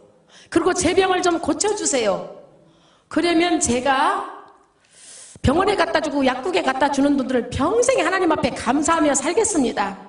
지금 저는 가진 것도 없고 아는 것도 없고 내가 가진 거 있고 드릴 거 있다면 병들고 상한 마음밖에 없으니 내가 이 몸과 마음을 들여서 하나님 앞에 아침과 저녁을 금식하겠습니다. 이렇게 2가지 서원을 가지고 기도했습니다. 그리고 시간 그렇게 뜨겁게 예배를 드리는 가운데 하루는 성령님께서 너무나도 다정하게 저에게 다가오셔서 사랑하는 딸아, 원장님이 예배를 인도할 때마다 이 음료를 정성껏 올려라는 것입니다. 그리고 또 한 가지는 사람들이 오기 전에 이 바닥을 깨끗이 청소하고 정리하라는 거였습니다. 사랑하는 성도 여러분, 나는 내 몸을 가누지 못해서 기어다니고 부축을 해야 화장실을 가는 사람이 어찌 이불을 올리고 어찌 청소를 하겠습니까? 아버지, 내 형편을 아시잖아요. 내 사정을 아시잖아요. 나는 절대로 할 수가 없습니다. 내 힘으로는 할 수가 없습니다. 근데 왜 날 보고 이걸 안 하십니까? 그렇게 하고 안 하려고 자꾸 거절을 하면은 더 강하게 다가오십니다. 우리 하나님은 중심을 보시는 하나님이신 줄 믿습니다. 내가 할 수 있어서 잘해서 시키는 것이 아니더라고요. 그 말씀에 순종을 하나 안 하냐, 그것이 문제더라고요. 그래서 제가 또 조건을 걸었습니다. 하나님, 제가 그러면 순종하겠습니다. 그런데 만약에 이걸 하다가 내가 잘못되면 하나님 저 책임져 주세요. 그리고 우리 식구들에게 하나님이 살아계심을 확실히 보여주셔야 됩니다. 안 보여주시면 우리 식구들은 안 보고 못 믿습니다. 그러니까 저를 통해서 하나님이 살아계신 것을 확실히 보여주세요. 확실히 보여주세요. 이렇게 기도하면서 이 물을 떠올리기를 원장님 깨지지 않는 컵 하나하고 쟁반을 하나 주세요. 그래서 이제 이 물을 떠서 수도가 그 부엌 바닥에 있는 수도에서 물을 받아다가 이 물을 옮길 때 어떻게 올렸냐면은 무릎으로 기어다니면서 이 팔 길이만큼 옮겨놓고 또 가고 옮겨놓고 또 가고 옮겨놓고 또 가고 그렇게 해서 이 제일 아래 단층에 이 크리스탈 강대상이 작은 거 있었어요. 그 강대상에 한쪽 발로 최대한 지탱을 하고 이 물을 올리기 시작했습니다. 그리고 양쪽 무릎에 수건을 짠매고 다니며 기어다니면서 이제 바닥을 닦고 청소하고 이 방석을 싸갖고 밀고 다니면서 나란히 놓기 시작했습니다. 이렇게 순종할 때 우리 하나님께서는 저에게 야간봉 안 먹고 주사 한 대 안 먹고 돈 한 푼 없이 고쳐주신 줄 믿습니다. 이렇게 해서 하나님의 은혜로 정말로 정확하게 남편과 약속대로 한 달 만에 우리 하나님께서 이렇게 건강하게 고쳐주셔서 지금까지 그 건강으로 제가 이렇게 살아가고 있습니다. 그래서 그것이 우리 가족들에게 우리 식구들에게 하나님이 살아계신 본이 되어서 제가 한 달 만에 그렇게 신려나왔던 제가 당당하게 발로 걸어 들어가서 이제 봤더니 우리 하나님은 이미 저보다도 먼저 저희 가정에 가서 일하고 계신 줄 믿습니다. 그때부터 우환을 하나님께서 싹 거두어 주셨고 그리고 우리 가정에 제 앞에 맡겨있던 모든 문제들을 하나님께서 하나씩 해결해 주신 줄 믿습니다. 그리고 제가 은혜 받고 그렇게 가서 정말 가슴을 치면서 후회했던 게 있습니다. 그 썩어질 것 세상 것 내 손에 쥐어주지 않는다고 안 준다고 그렇게 원망하고 불평하고 애걸해보고 그랬던 나에게 예수님을 만나고 보니까 이 말씀 한 권이면 모든 것이 해결되는데 그 지난날에 그렇게 원망하고 불평하고 귀한 세월을 그냥 헛되이 보냈다는 것이 너무너무 마음 아팠습니다. 그렇게 하고 그때부터 제가 얼마나 찬송가 테이블 하나 틀어놓고 찬송가 박자에 맞춰서 밥도 먹고 일도 하고 잠도 자고 무슨 일이라도 찬송가의 박자에 맞춰서 일을 했어요. 얼마나 기쁜지 날고 뛰면서 일을 했습니다. 그렇게 근데 어느 날 갑자기 시에서 전화 한 통화가 오더라고요. 그래서 받았어요. 그랬더니 남편을 찾아요. 그래서 지금 출근하고 안 계시는데 무슨 일이냐고 그랬더니 아니 그 지역에 지금 개발이 되려고 하는지 아시지요? 그러더라고요. 그래서 압니다. 근데 계획보다도 공사가 빨리 시작될 것 같다고 그러면서 올 봄에는 논밭에 씨앗을 넣지 말라는 겁니다. 근데 저는 그 직원으로부터 그 전화 한 통화가 진짜 예수님을 만난 것보다 더 기뻤습니다. 왜 그런지 아십니까? 노엘처럼 들어가면 남자일 여자일 다 하고 손목에 피마를 날 없이 물마를 없이 일을 했거든요. 그리고 어떤 날은 밭에 가서 밭을 메고 오면 탱자나무가 손을 너무너무 많이 쑤셔서 손이 아파서 열이 나서 찬물에다가 1시간 이상씩 담그고 열을 식혀야지 잠을 잤고 초겨울부터 가을부터 늦가을부터 시작했고 내년 봄까지 그 논두럭 밭두럭에 널어놓은 명달에 까갖고 오다 보면은 이 생살이 다 쪼개져요. 손끝이. 그러면은 그 손이 얼마나 아픈지 몰라요. 정말 얼마나 아픈지 몰라요. 그렇게 손에 물마를 날 피마를 없이 이래 됐는데 이제 논밭에 씨앗을 넣지 말고 농사를 안 지키게 됐으니 얼마나 좋습니까?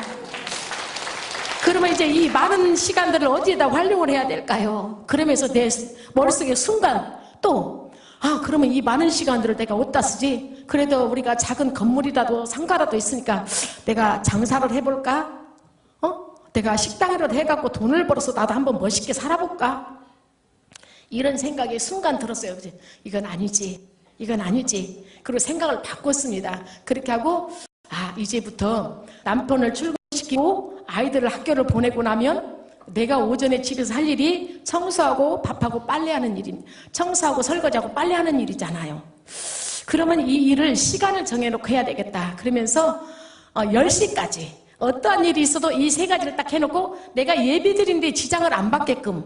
왜냐하면 일을 다 안 해놓고 하면 마음이 자꾸 딴 곳에 있어서 예배가 정성스럽게 안 드려지잖아요. 그래서 그렇게 방해를 안 받으려고 10시까지 부지런히 그 일을 마칩니다. 청소하고 빨래하고 이제 설거지하는 일을, 그리고 10시부터 12시까지 매일같이 혼자 방에 들어가서 가정 예배를 드렸습니다. 혼자 기도하고 말씀 보고 찬송하고 기도하고 말씀 보고 찬송하고 이렇게 하루하루 생활을 했습니다. 그리고 이제 12시가 되면 나와서 또 오후에 일들을 부지런히 하다 보면 아이들이 학교에서 돌아옵니다. 그러면 이제 아이들 좀 돌봐주고 저녁밥을 해서 먹고 치우고 방에 들어가면 또 혼자잖아요. 이 남편이 언제 들어올지 몰라요. 내일 새벽 5시에 들어올지도 모르고 4시에 들어올지도 몰라요. 그런데 그 남편을 기다리면서 잠을 안 자고 매일같이 방에 들어가서 기도했어요. 기도하고 말씀 보고 찬송하고 기도하고 말씀 보고 찬송하고 이렇게 예배를 드리면서 예배를 드릴 때마다 매일같이 찬송가 317장 어서 돌아오 어서 돌아오 치은 죄가 아무리 무겁고 크더라도 우리 주님이 밤마다 문 열었고 기다리시니 우리 주님의 넓은 품으로 어서 돌아오라고 돌아오라고 이렇게 예배 드릴 때마다 3절까지 간절하게 부르고, 그리고 우리 가족들 이름과 소원을 담아서 그때 하나님 앞에 약속한 그 감사를 지난 주일까지 27년 동안 한 주도 안 빼고 드렸습니다. 그리고 아까 하나님 앞에 아침과 저녁을 금식하겠다고 그 약속을 기도원 생활 마치기까지 한 달은 아침 저녁 금식하면서 했는데 저녁 금식은 그때 마쳤습니다. 그리고 아침 금식은 오늘 아침 현재까지 27년 동안, 이것은 하나님과 저와의 1대1로 관계고 약속이잖아요.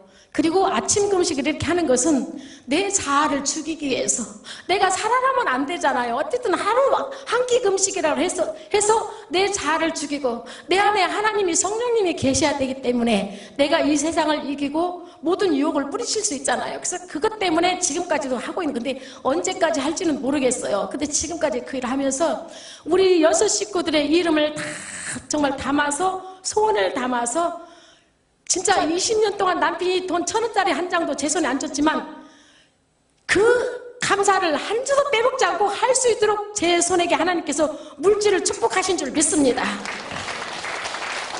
그렇게 해서 이제 기도를 하는 길을 뭐라고 기도했냐면, 하나님 저렇게 세상 명예만 바라보고 쫓아가다가 마지막 때에 주님이 부르시면 뭐라고 대답해요? 뭐라고 대답해요? 저 젊음이 있을 때, 능력 있을 때, 가진 게 있을 때 저 열정을 우리 하나님 앞에 좀 예수 믿고 교회 나와서 하면 안 됩니까? 하나님 그런 자로 하나님 쓰임받게 해달라고, 그런 자로 쓰임받게 해달라고. 그리고 이 지역을 위해서 일을 하고 많은 사람들이 우리 남편을 필요하는 곳에 하나님 세워지는 그런 자가 되게 해달라고 날마다 기도할 때마다 몸부림치며 기도했습니다.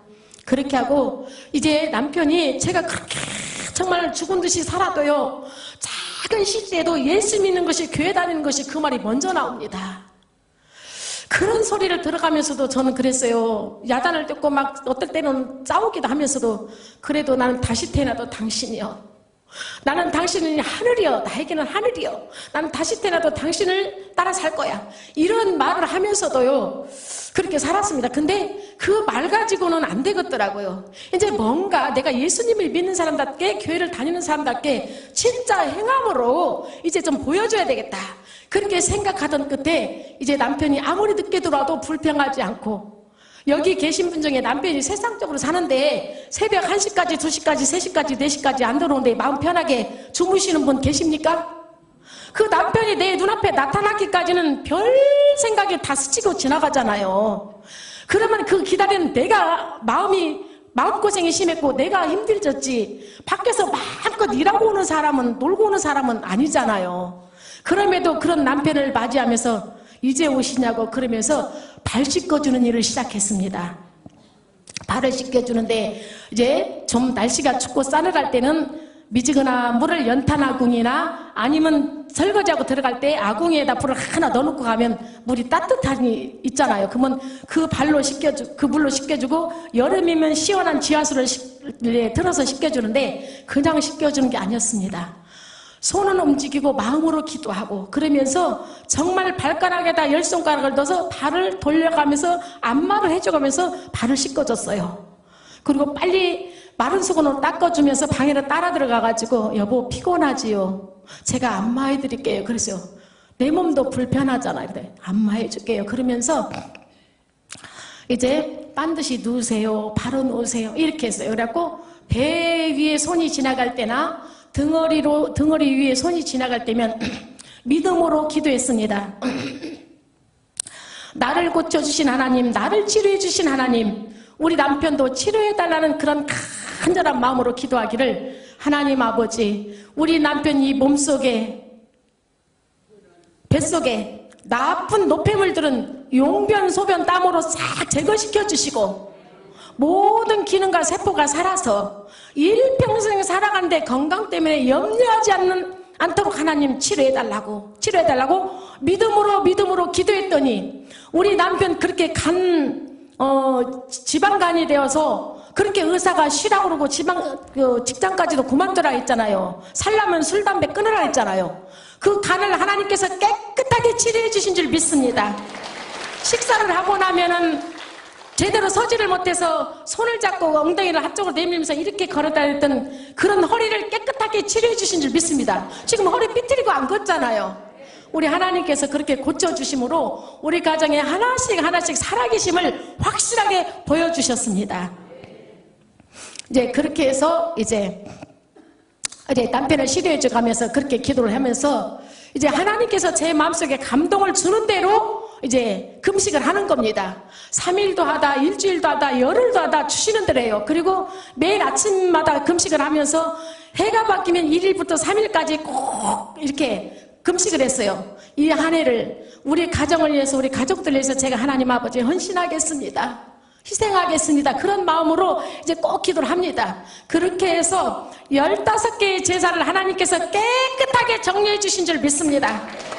12번의 명절을 다 없애주시고 딱 기본 3번만 지낼 수 있도록 해주셨고, 이렇게 해서 하나님께서 저를 통해서 모든 문제를 하나하나 해결해 주시면서 살아계심을 점점 우리 가정에 보여주셨기에 이제 우리 어머니가 예수를 믿고 우리 남편이 예수를 믿게 되었습니다. 근데 그렇게 해서 제가 아까 밤새도록 그렇게 하다가 해주고 이제 안마도 해주고 간식도 정성껏 챙겨주고 하여튼 맹물은 제가 줘본 적이 없습니다.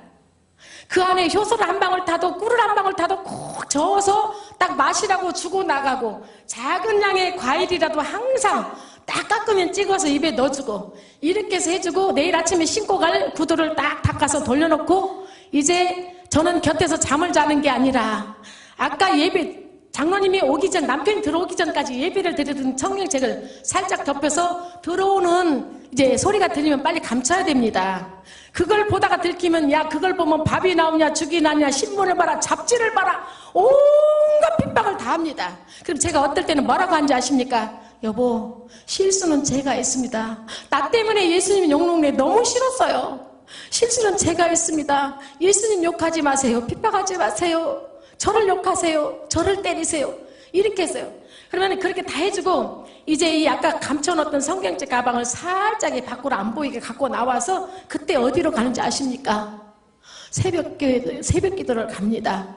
1시가 됐든 2시가 됐든 남편이 와서 그 일을 마치면 교회로 가는 거예요. 그러면 가방을 메고 톡방에서 한 발을 딱 내리들이면서 하나님 앞에 또 이렇게 기도를 해요. 하나님, 오늘은 무슨 찬송을 부를까요? 오늘은 무슨 말씀을 주실 겁니까? 이렇게 하고 가다 보면 우리 집에서 교회가 짧은 거리지만은 내 입에서 찬송이 툭 튀어나옵니다. 그러면 그것이 주시는 찬송인 줄 알고 그날 아침에 그 찬송을 찾아서 부르고, 그러면 그 찬송가 위에 이렇게 말씀이 기록되어 있어요. 그러면 그 말씀을 찾아서 매일같이 5장씩을 성경을 읽었습니다. 그러면 그 말씀을 읽는 가운데 하나님께서 하라 하지 마라, 천국과 지옥이 있고 처음과 나중이 있듯이 하라는 것은 더 하려고 애를 쓰고 해서는 안 되는 것은 안 하려고 애를 쓰고 노력하면서 하루하루 제가 살아갈 수 있는 길을 인도해 주신 줄 믿습니다. 그렇게 해서 교회 딱 도착을 하면은 예배당 문을 열고 들어가면서 그래요. 아버지, 딸이 왔어요. 하나님, 제가 왔습니다.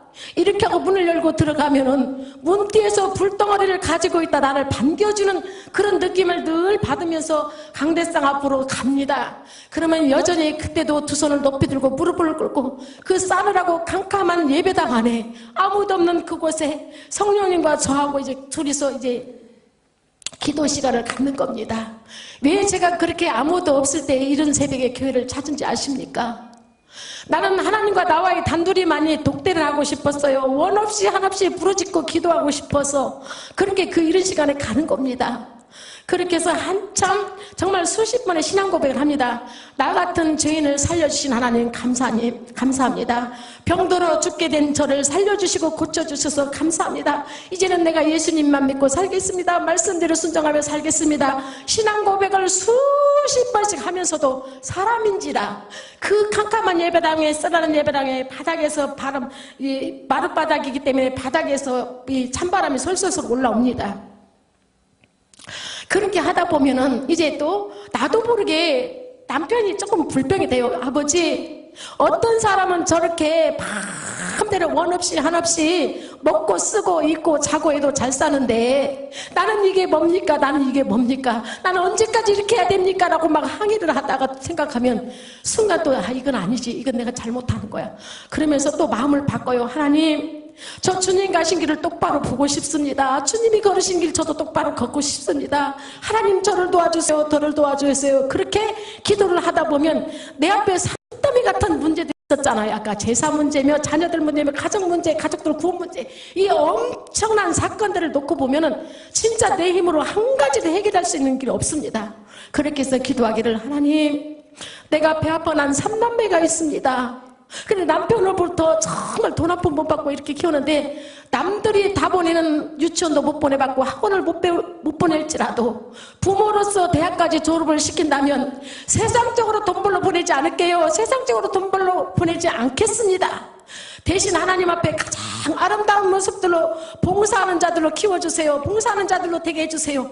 이렇게 하나님 앞에 애원하며 기도하기 시작했습니다. 그리고 하나님, 저 하나밖에 없는 아들에게는 이 우상숭배 절대로 불러주고 싶지 않습니다. 그러니 나 당대에서 이 모든 우상숭배를 깨끗하게 정리하게 해주세요. 그렇게 몸부림치며 기도할 때마다 우리 주님은 여전히 찬송 한 곡을 가지고 저에게 다가오셔서 나를 위로해 주시고 안아주시고 품어주신 줄 믿습니다. 나는 그때 매일 아침마다 저에게 다가오셔서 저를 만나주신 그 주님을 잊을 수가 없어 이 시간 찬양으로 고백할 때 가사로 의뢰받는 시간 되기를 바라겠습니다. 나와 함께 하시는 가장 소중한 주님, 영원토록 찬양받으실 주님, 모든 것이 떠나고 모든 걸 잃었지만 언제나 함께 하신 주, 갈 길 잃어 방황할 때도 고통으로 눈물 흘릴 때도 걱정하지 말아라, 염려하지 말아라, 내가 내 형편을 알고 있느니라. 나밖에는 너를 위로할 자 없고 나밖에는 해결할 자 없나니 주를 바라보며 믿고 기도하라. 주를 바라보며 믿고 순종하라. 주를 바라보며 믿고 행하여라. 말씀하시는 소중한 주님, 이렇게 내가 울면서 기도할 때마다 언제나 제 곁에 오셔서 믿고 기도하라, 믿고 순종을 행하라.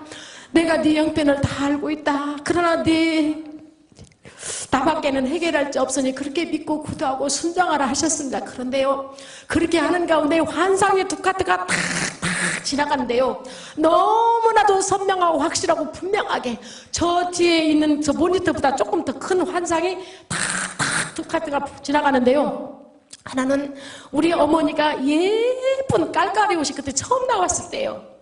깔깔이 한복을 분홍색을 만 입고 손에 가방 하나 들고 우리 순동깨들을 딱 받고 들어오는 모습을 보여주시고요.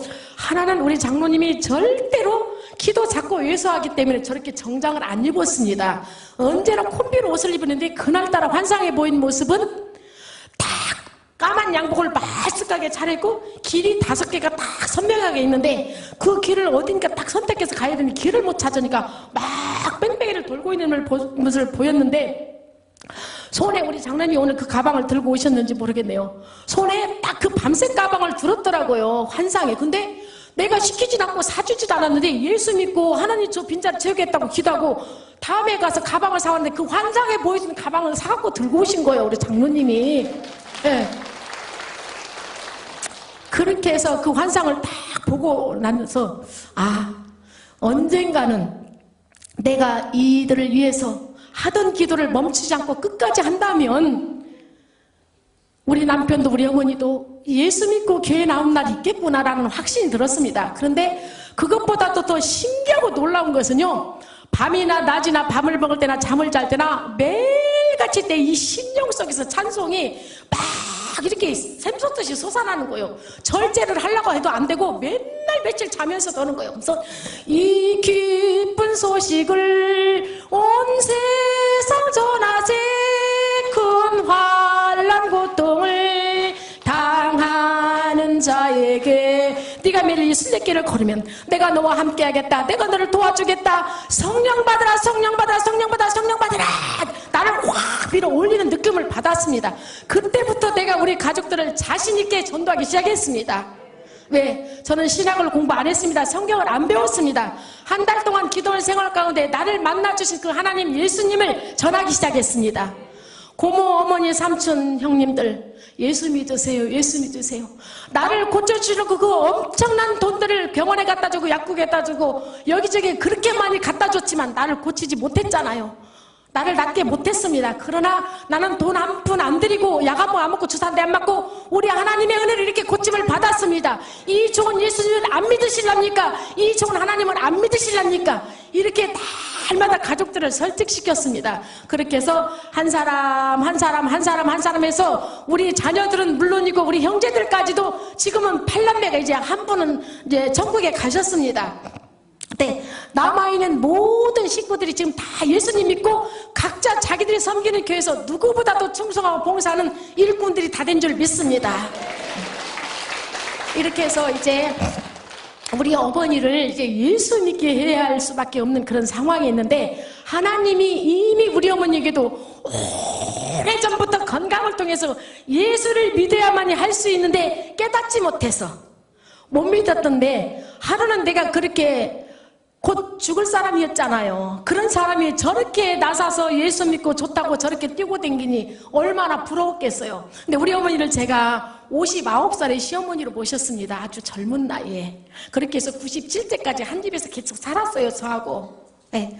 근데 그렇게 막 젊은 나이부터 무릎 관절이 와가지고 전국 발도 용하다는 한의원은 다 다니면서 약도 먹어봤고 침도 맞아봤고 여기 어디 의정부 송수에 가면은 송수가 있다더라고요. 거기 가서 누가 손을 째면은 낫는다고 해가지고 우리 장모님하고 둘이 가서 손을 여기서 여기까지 이렇게 째갖고 왔더라고요. 그래갖고 한 달 동안 손을 이렇게 쥐지 못하고 살았어요. 그런 어머니가 그렇게 마지막 때는 진짜 그렇게 해도 안 되고 고양이 물까지도 먹어본 사람이에요, 우리 어머니가. 그 관절을 낫기 위해서. 그런데 못 고쳤습니다. 근데 그렇게 뛰고 기쁘게 사는 나를 바라보면서 하루는 나를 부르더라고요. 아이와, 나도 기도 한번 해주면 안 되겠냐 이러시더라고요. 그래서 내가 하나님 아버지 감사합니다. 그렇게 하고 어머니 이리 앉으세요. 이리 앉으셔서 다리를 쭉 펴고 한 손은 제가 잡고 한 손은 우리 어머니 무릎에 손을 얹었습니다. 내가 한 것이 아니고 내가 믿음으로 기도할 때 하나님께서 역사하신 줄 믿습니다. 네, 그래서 하나님 이 시간에 저는 우리 어머니 무릎에 손을 얹었습니다.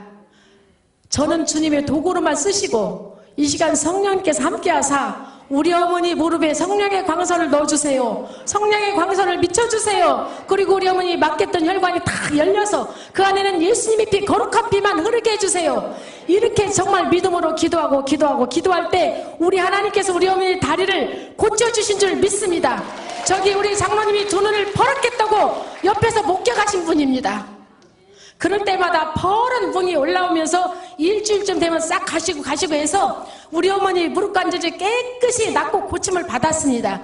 그렇게 해서 그날로부터 우리 어머니가 예수를 믿겠다고 제 앞에 이제 고백을 하고 이제 교회를 다니기 시작했습니다. 근데 저는 아까 환상을 보고 언젠가 우리 어머니가 예수를 믿을 날이 올 거라는 생각하고 성경책은 이렇게 가장 글씨 큰 걸로 사놓고 찬송가는 무곡으로 돋보기까지 가방에 사서 딱 넣어놓고 기다리고 있었습니다. 그래서 그날 고백을 할 때 그 성경 찬송을 내놓고 어머니 앞에 제가 이렇게 해서 어머니 감사합니다. 그리고 그동안에 저하고 수십 년 동안 살면서 제가 잘한다 했지만 참 잘못한 것도 너무 많고 어머니 속상하게 할 때도 많이 있고 있었습니다. 잘한다 했지만 그러나 제가 한 가지 잘한 것은 어머니 예수 믿고 천국 가게 한 것만큼은 잘한 것 같아요. 그러니까 우리 어머니가 웃으시더라고요.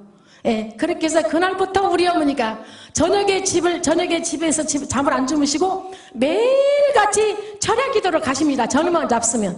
근데 그때가 언제냐면 우리가 그 지역에 개발이 돼서 흔교회가 뜯기고 임시 조립식 교회였습니다. 그래서 새 성전을 건축하고 입당하기까지 5년이 걸렸는데 그 5년 동안 하루도 빠지지 않고 성전에서 철야하고 기도했다고 그 늙은 나이에도 명예권사를 주셨습니다. 그래서 명예권사로 우리 어머니가 97세까지 사시다가 작년 2월에 돌아가셨습니다. 천국 가셨습니다. 사랑하는 성도 여러분, 어머니의 기도, 아내의 기도는 가정을 세우는 줄 믿습니다. 자녀를 살리는 줄 믿습니다. 예. 우리가 지금까지 이렇게 하고 다니는 것은 부모님의, 우리 친정 어머니 아버님의 기도도 있었고 또 우리 어머님의 기도, 그리고 새벽마다 제가 드렸던 감사헌금 모두를 놓고 담임 목사님께서 기도해 주신 은혜인 줄 믿습니다. 그리고 이렇게 다니면서 수많은 사람들이 우리 장로님을 위해서, 이 사역을 위해서 기도하시기 때문에 우리가 이렇게 지금까지 서 있는 줄 믿습니다. 그리고 이제 해서 어머니까지 다 예수를 믿고 가정의 재산 문제 다 해결되고 이제 마지막으로 우리 이제 남편 장로님이 예수를 믿어야 되는데 저분은 진짜 하나님이 세우신 분입니다. 하나님이 부르신 분입니다. 그 모든 고통과 연단을 통해서 하나님께서 훈련시키셔서 저렇게 이제 하나님께서 쓰셨는데 그렇게 핍박했던 우리 남편이 예수를 믿을 수밖에 없었던 것은 교회를 나올 수밖에 없는 조건은 하나님께서 이렇게 진로를 바꿔주신 줄 믿습니다. 2002년 2월 3일에 처음 교회를 나오게 되었습니다. 근데 그 동기가 시의원에 출마하는 동기였습니다.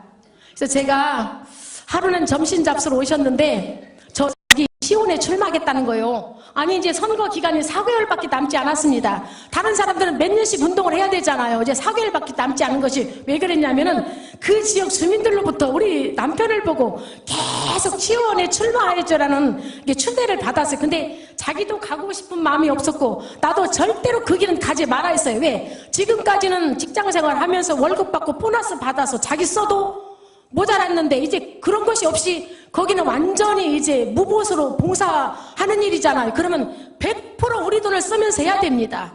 그래서 절대 그 길은 안 되고 이제는 그때쯤 됐으니까 이제 우리 자녀들이 결혼도 할 때고 됐는데 아빠가 실업자면 되겠습니까? 그래서 절대로 안 된다고 식사를 하면서 둘이 이제 옥신각신 싸웠어요. 그랬는데 이제 나가시더라고요. 근데 나는 한 번도 이겨본 적이 없습니다. 한 번도 이겨본 적이 없어서 언제나 순종하고 지는 것이 이기는 거더라고요. 예. 그런데 이제 그날 나가고 난 다음에 제가 나는 또 이번에 또 포기하고 또 이 억울함을 어찌 또 내가 참고 살까 생각을 하고 두 다리를 뻗고 막 울기 시작했어요. 막 통곡 아닌 통곡을 하면서 울기를 시작했는데 누군가 내 뒤에서 이만한 바위 덩어리를 가지고 등을 탁 치는 그런 느낌을 받았습니다.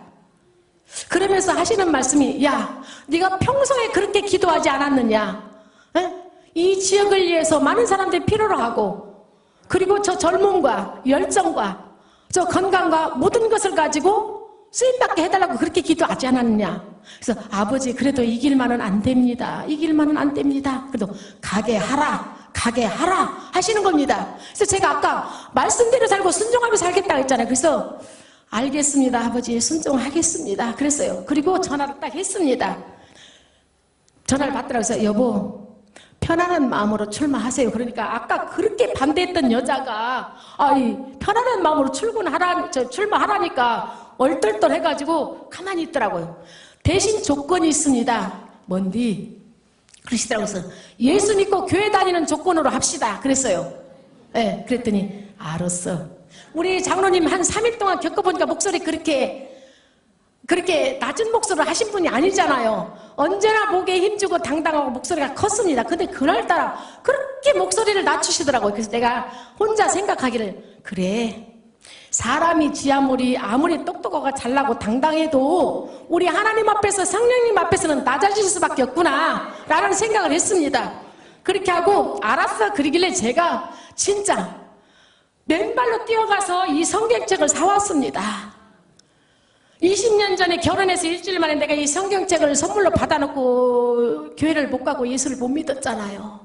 그런데 그날 내가 20년 만에 이것을 내가 이제 갚아줄 수 있어서 얼마나 좋았는지 맨발로 뛰어가서 이 성경책을 사다 놓고 딱 사인해놓고 그 다음날 아침이 맞이한 것이 2002년 2월 3일 주일 아침이었습니다. 그래서 제가 항상 노래는 못하지만은, 찬양은 못하지만은 찬양대회를 했어요. 지금도 하지만은, 그래갖고 이제 항상 1시간 전에 갑니다. 연습을 하러 1시간 전에 가는데 그날 또 딱 준비라도 생각해. 어제 약속이 생각나는 거예요. 그래서 성경책을 빨리 들고 나와서 여보, 요리 좀 앉아보세요. 제가 그랬더니 와서 딱 앉더라고요. 어제 당신 나하고 약속한 대로 이제 오늘부터 내가 다니는 순동교회, 내가 믿는 예수님을 함께 믿는 것입니다. 근데 교회를 올 때는 늦게 오면 안 됩니다. 11시부터 12시까지 예배 시간이니까 아무리 늦어도 20분 전에 40분까지는 오셔야 됩니다. 그리고 절대 뒤에 앉지 마세요 그랬어요. 저는 앞자리가 금자리고 은혜자리입니다. 앞으로 오세요. 그리고 우리 교회가 지금 새로 지어서 구조가 이렇게 생겼으니까 몇 번째 줄에서 앞에서 두 번째 칸에 앉으세요. 이 자리를 딱 배정을 해줬습니다. 근데 새신자가 올 때 손을 잡고 와도 앞자리는 안 올라고 그럽니다. 뒷자리에 앉았다가 축도 끝나기 전에 도망가려고 그러고 축도 끝나자마자 가는 사람들이 새신자들이잖아요. 근데 그렇게 해놓고 이제 손을 잡고 가야 될까 같이 가야 될까 말아야 될까, 그래도 저는 하나님 앞에 가는 것은 각자 자기 몫이라 생각합니다. 그래서 주어진 사명도 각자입니다. 그래서 나는 내 사명을 감당해야 되기 때문에 그렇게 딱 일러놓고 양복을 하나 딱 준비를 해놓고 요 옷을 입고 이렇게 해서 그 시간까지 와서 그 자리에 앉으세요 하고 갔습니다. 근데 사실 속으로는 진짜 올까 안 올까 한 번 실패했었거든요. 그래갖고 엄청난 교통사고 나갖고 죽을라다 살았어요. 거여라가고 가가지고. 근데 그날도 아마 올까 안 올까 이렇게 이제 마음에 좀 의심을 했는데 그래도 갔습니다. 가서 이제 연습을 하고 본당에 딱 올라와서 이렇게 보니까 아니 어떻게 그렇게 데려다 앉혀도 앉을 수 없는 그 자리에 와서 정확하게 앉아있는 거예요. 깜짝 놀랐어요. 이게 꿈인가 생신가 싶어서 제가 살을 꼬집어 봤다는 거 아닙니까? 그리고 제가 이 성가대석에 앉아서 이렇게 오늘 또 우리 여성도님들만 많이 오셨는데요. 부부간에 남편과 이렇게 함께 나란히 앉아서 예배드리는 그분들 보고 저는 항상 울면서 기도했어요. 그리고 교회에 어떤 그런 행사가 있어서 부부간에 이렇게 한다든가 그런 걸 볼 때마다 너무 마음이 아팠어요. 그리고 내가 가장 부러운 것은 부부가 나란히 예배드리는 거. 그분들이 나보다 생활이 넉넉해서가 아니고 그 남편이 우리 남편보다 잘생겨서가 아니고 하여튼 조건이 좋아서가 아니었습니다. 나는 두 분이 예배드리는 그분들이 그렇게 평생에 부러워서 아버지 나는 언제 저 날이 와요. 하나님 나는 언제 저렇게 부부가 나란히 앉아서 예배드려요. 하나님 나에게도 그날이 오게 해주세요. 그날이 오게 해주세요. 나도 저렇게 둘이 앉아서 예배드리고 싶어요. 다른 때는 몰라도 주일날 낮에만이라도 저렇게 나란히 앉아서 예배드려보고 싶어요. 그렇게 날마다 울면서 여기서 찬양을 했습니다. 그랬는데 그날 정확하게 그 자리에 갖다 앉혀놓으신 겁니다. 그리고 예배를 마치고 새신자 시간이 있습니다. 그때 새신자 소개를 받고 주변을 빙 둘러보게 마치 그때 딱 목사님 오늘 이 분위기입니다. 우리 교회가 양쪽에 두 줄은 이렇게 텅 비어있고 이 가운데만 이렇게 성도들이 있어요. 그러니까 이 빈자리가 얼마나 많았겠습니까? 근데 그 자리를 보고 하나님 저 빈자리를 제가 채우겠습니다. 그렇게 기도했다는 겁니다. 누가 쉽게 선 게 아니고. 네. 그 기도를 하게 하시니까 우리 하나님이시고 우리 성령님이신 줄 믿습니다. 그리고 그날로부터 그 마귀의 족보에서 하나님의 족보로 옮겨주신 줄 믿습니다. 그리고 그날로부터 우리 장로님을 붙드시고 너는 내 것이라고 칭하여서 전도자를 오늘날까지 쓰시는 줄 믿습니다. 그렇게 해서 이제 하루하루를 이제 생활을 하는데 진짜 그 다음날 가서 사표 내고 왔어요. 월요일날. 일찍이 오시면서 요거 찬송가보다 조금 작은 이 다이어리를 하나 들고 들어오더라고요.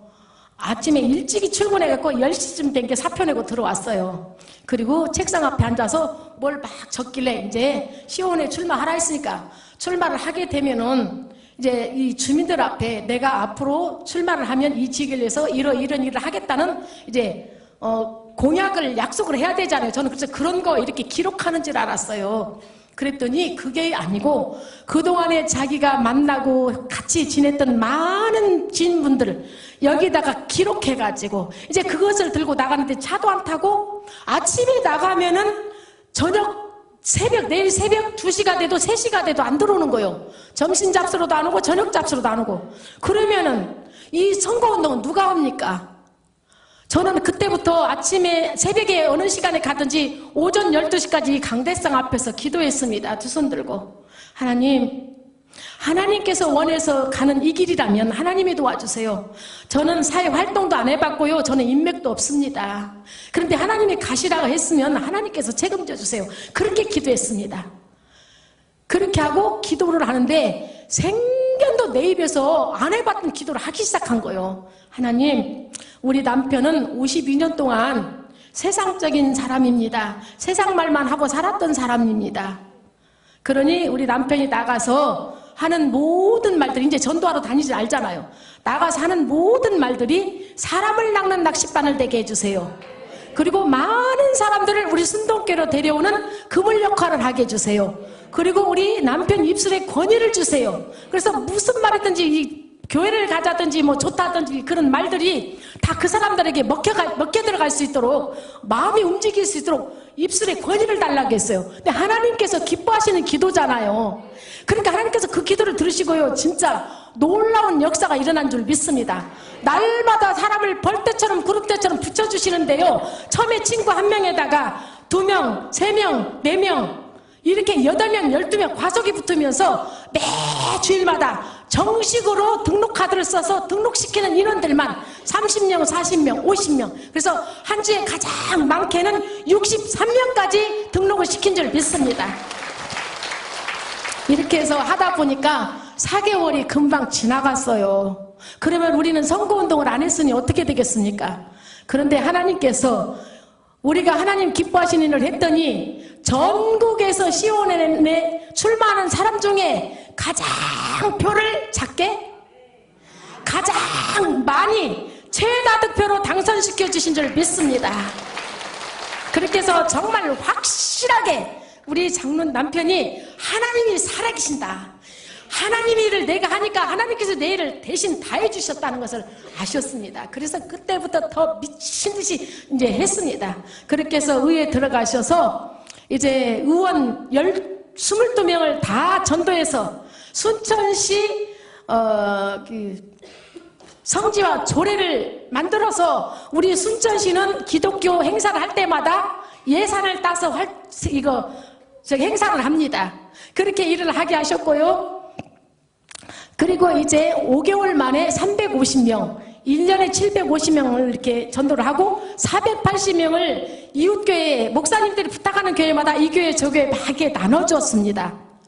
그렇게 하다 보니까 5개월 될 때부터 우리를 하나님께서 전국에서 부르기 시작했습니다. 그래서 의정활동하면서 4년 동안 열심히 전국을 밤마다 자가용을 가지고 다니면서 이제 이 간증 활동을 했습니다. 그리고 4년 동안 은혜 가운데 잘 이제 의정 활동을 마치고 그때부터 시작해서 한 것이 이 바람 성령바람 전도 축제가 지금 이제 한 11년 좀 12년 좀 했는데 지금 11회를 했잖아요. 이렇게 해서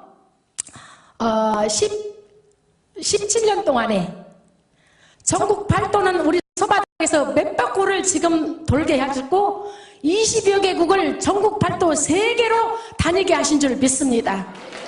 이것은 하나님의 전적인 은혜입니다. 우리가 잘하고 똑똑하고 돈이 많아서 간 것이 아닙니다. 하나님께서 그렇게 기뻐하시는 전도 영혼구원에 조금 이렇게 애쓰고 힘썼다고 이렇게 하나님께서 전국 발도 세계를 데리고 다니면서 하나님께서 지금 이 시간까지 사용하고 계신 줄 믿습니다. 사랑하는 성도 여러분, 저는 이 자리에서 떳떳하게 자신있게 말씀드릴 수 있습니다. 그 하나님이 지금도 나와 함께 하시고 우리가 함께 하시고 지금도 일하고 계시기 때문에요. 어떤 사람을 하나님께서 이렇게 쓰시는 줄 아십니까? 가난해도 부족해도 모자라도 하나님이 기뻐하시는 영원 구원에 최선을 다하는 자에게 이런 축복을 주시는 줄 믿습니다. 우리만 이런 축복을 받을 것이 아니라 여기 계신 여러분들이 그 축복의 주인공이 될 줄 믿습니다. 우리 하나님은 공짜의 하나님이 아니십니다. 절대로 우리 하나님은 공짜의 하나님이 아니십니다. 말씀에 기록되어 있잖아요. 무엇으로 심든지 심은 대로 하나님께서 갚아주신다고 했잖아요. 물질로 심으면 물질로 하나님께서 갚아주실 것이고 영원 구원하는데 최선을 다하면 하나님께서 모든 것을 책임져 주실 줄 믿습니다. 눈물 한 방울, 기도 한마디, 물질 한 푼을 공짜로 쓰시는 하나님이 아니십니다. 내가 얼마만큼 하나님 앞에 충성하고 헌신하였다 해서 하나님께서는 지금도 우리에게 그 많은 축복을 다 예비하고 주시려고 준비하고 계신 줄 믿습니다. 보세요, 우리 장로님이 그 좋은 직장을 하루아침에 기도 한마디 약속 때문에, 그건 사람과의 약속이라고 믿지 않았습니다. 절대로 하나님과의 자기 개인 두 분이서 약속이라고, 그 약속을 지키기 위해서 그 좋은 직장을 버렸잖아요. 앞으로 10년을 더하면 월급 보너스 퇴직금이 얼마입니까? 그 모든 걸 버렸잖아요. 하루아침에요. 한순간에. 그랬더니 하나님께서 평생 할 수 있는 사명을 주셨잖아요. 그 10년 더 해봤자 지금 벌써 우리 정년퇴직 했습니다. 그럼 세상에서 오라는 뜻도 없고 갈 곳도 없고 할 일도 없어요. 근데 평생 우리가 할 수 있는 때까지 우리가 이 복음 들고 다니면서 하면 되잖아요. 이런 귀한 사명을 주셨습니다. 그리고 돈 버려 명예 버렸더니 하나님께서 박병선 집사 장로 이름을 하나님께서 높여주시고 세워주셨잖아요. 그리고 돈 버려 명예 버려 다 버렸더니 하나님께서 엄청난 축복을 주셨는데요. 이것은 돈으로는 환산이 안 되는 겁니다. 돈하고는 계산이 안 되는 것입니다. 이 축복을 우리는 받았습니다. 축복이 돈다발이 돈 뭉치가 땅에서 하늘에서 떨어져야만 솟아나야지만 그거의 축복입니까? 아닙니다. 우리가 하나님 안에서 이렇게 생활한다는 거, 이게 가장 큰 축복인 줄 믿습니다. 그리고 진돗개 근성으로 한 번 물면 놓지 마라. 이 근성으로 전도를 했잖아요. 한 번 주이면 평생 주인이다. 그렇게 해서 전도를 했더니 오늘 하나님이 진돗개 전도 왕이라는 호칭을 붙여주셨잖아요. 그리고 세상에서 그 12개 직함을 가지고 단상에 서서 훈련시켜서 오늘의 이 하나님의 귀한 단상에 세우셔서 쓰시는 줄 믿습니다. 이렇게 해서 하나님은 훈련시키시고 단련시키시고 준비시키셔서 사용하시는 줄 믿습니다. 그래서 앞으로도 이제 어젯밤에 보신 수석과 함께 사진 30년 수석 30년 해가지고 이 하나님께서 성경 수석 박물관을 세우셔서 하나님 나라를 위해서 일하게 하시려고 준비하시는 줄 믿습니다. 그리고 더 귀한 축복은 우리 가정이 350여 년 동안 조상님만 우상숭배만 했던 가정입니다. 우리 장로님이 16대 대종손입니다. 그런 가정에 우리 당대에 예수님 믿고 하나님 아버지가 우리 가정의 아버지요 나의 아버지요 주인이라는 것, 이것보다 더 큰 축복이 어디가 있습니까? 그리고 예수님 믿고 복받고 이렇게 우리 가만두지 않고 세상에 다니면서 많은 사람들에게 이 복음을 전하게 하신 거, 이것보다 더 큰 축복이 어디가 있습니까? 그리고 감사한 것은 우리 장로님만 아니라 이 부족한 저도 이렇게 우리 장로님이 서는 강단에 같이 세워서 쓰신다는 거, 이것도 엄청난 축복 아닙니까? 우리뿐만 아니라 우리 자녀들 대학을 졸업하면 제가 세상적으로 돈 벌러 보내지 않는다고 했습니다. 하나님 앞에 가장 아름답게 봉사하는 자들로 키워주고 그렇게 사용해달라고 했습니다. 그런데 우리 두 딸들은 대학을 졸업하고 하루도 돈 벌겠다고 직장 찾아서 대문 밖에다 발을 내본 적이 없어요. 우리 엄마 아빠가 이렇게 전국으로 사역을 다니니까 우리 살림들 도와줄 분들은 우리 아빠가 의정생활 할 때부터 행정적인 모든 사무적인 일을 다 봐줬습니다. 그리고 이것도 누군가는 사무를 다 봐줘야지 합니다. 그러니까 우리 두 딸들이 둘이서 이 일을 다 해주고, 이렇게 우리가 비행기를 안 타면은, KTX를 안 타고 오면 전부 우리 자가용으로 이동을 합니다. 그러면 우리 딸들이, 아들이 전부 다 주일은 주일대로 이렇게 가는 곳곳마다 다 딸들이 함께, 우리는 함께 하는 동역자가 됐습니다. 이것보다 더 큰 축복이 어디가 있습니까? 사랑하는 성도 여러분, 죄송합니다. 우리 하나님께서 그렇게 말씀하시잖아요. 공중에 나는 새를 보라, 들이피는 백합화를 보라 하셨잖아요. 공중에 나는 새도 우리가 먹이를 줍니까? 기릅니까? 들이피는 꽃이 우리가 길러서 핍니까? 하나님이 기르시잖아요. 근데 하물며 너희일까 보냐 그랬잖아요. 하나님이라는데 하나님이 사람 우리 절대 외면하지 않습니다. 우리가 한 만큼 하나님은 갚아주시는 줄 믿습니다. 그리고 우리 장로님을 통해서 하나님께서 엄청나게 사용하신 줄 믿습니다. 저는 우리 가족 구원을 위해서 몸부림치고 기도했더만 그 한 사람 불러다가 우리 하나님께서 전국 팔도 세계를 다니면서 우리 한국교회를 깨우고 또 이게 부흥의 불길을 지피고 성령의 바람을 일으키는데 하나님께서 귀하게 사용하시는 줄 믿습니다. 사랑하는 성도 여러분, 이제 이 바람 성령바람 전도축제가 우리 박병선 장로님 것이 아닙니다. 우리 개인 것이 아닙니다. 우리 한국교회 것이고 하나님의 것입니다. 그리고 우리 여기 늘 푸른 진건교회 것입니다.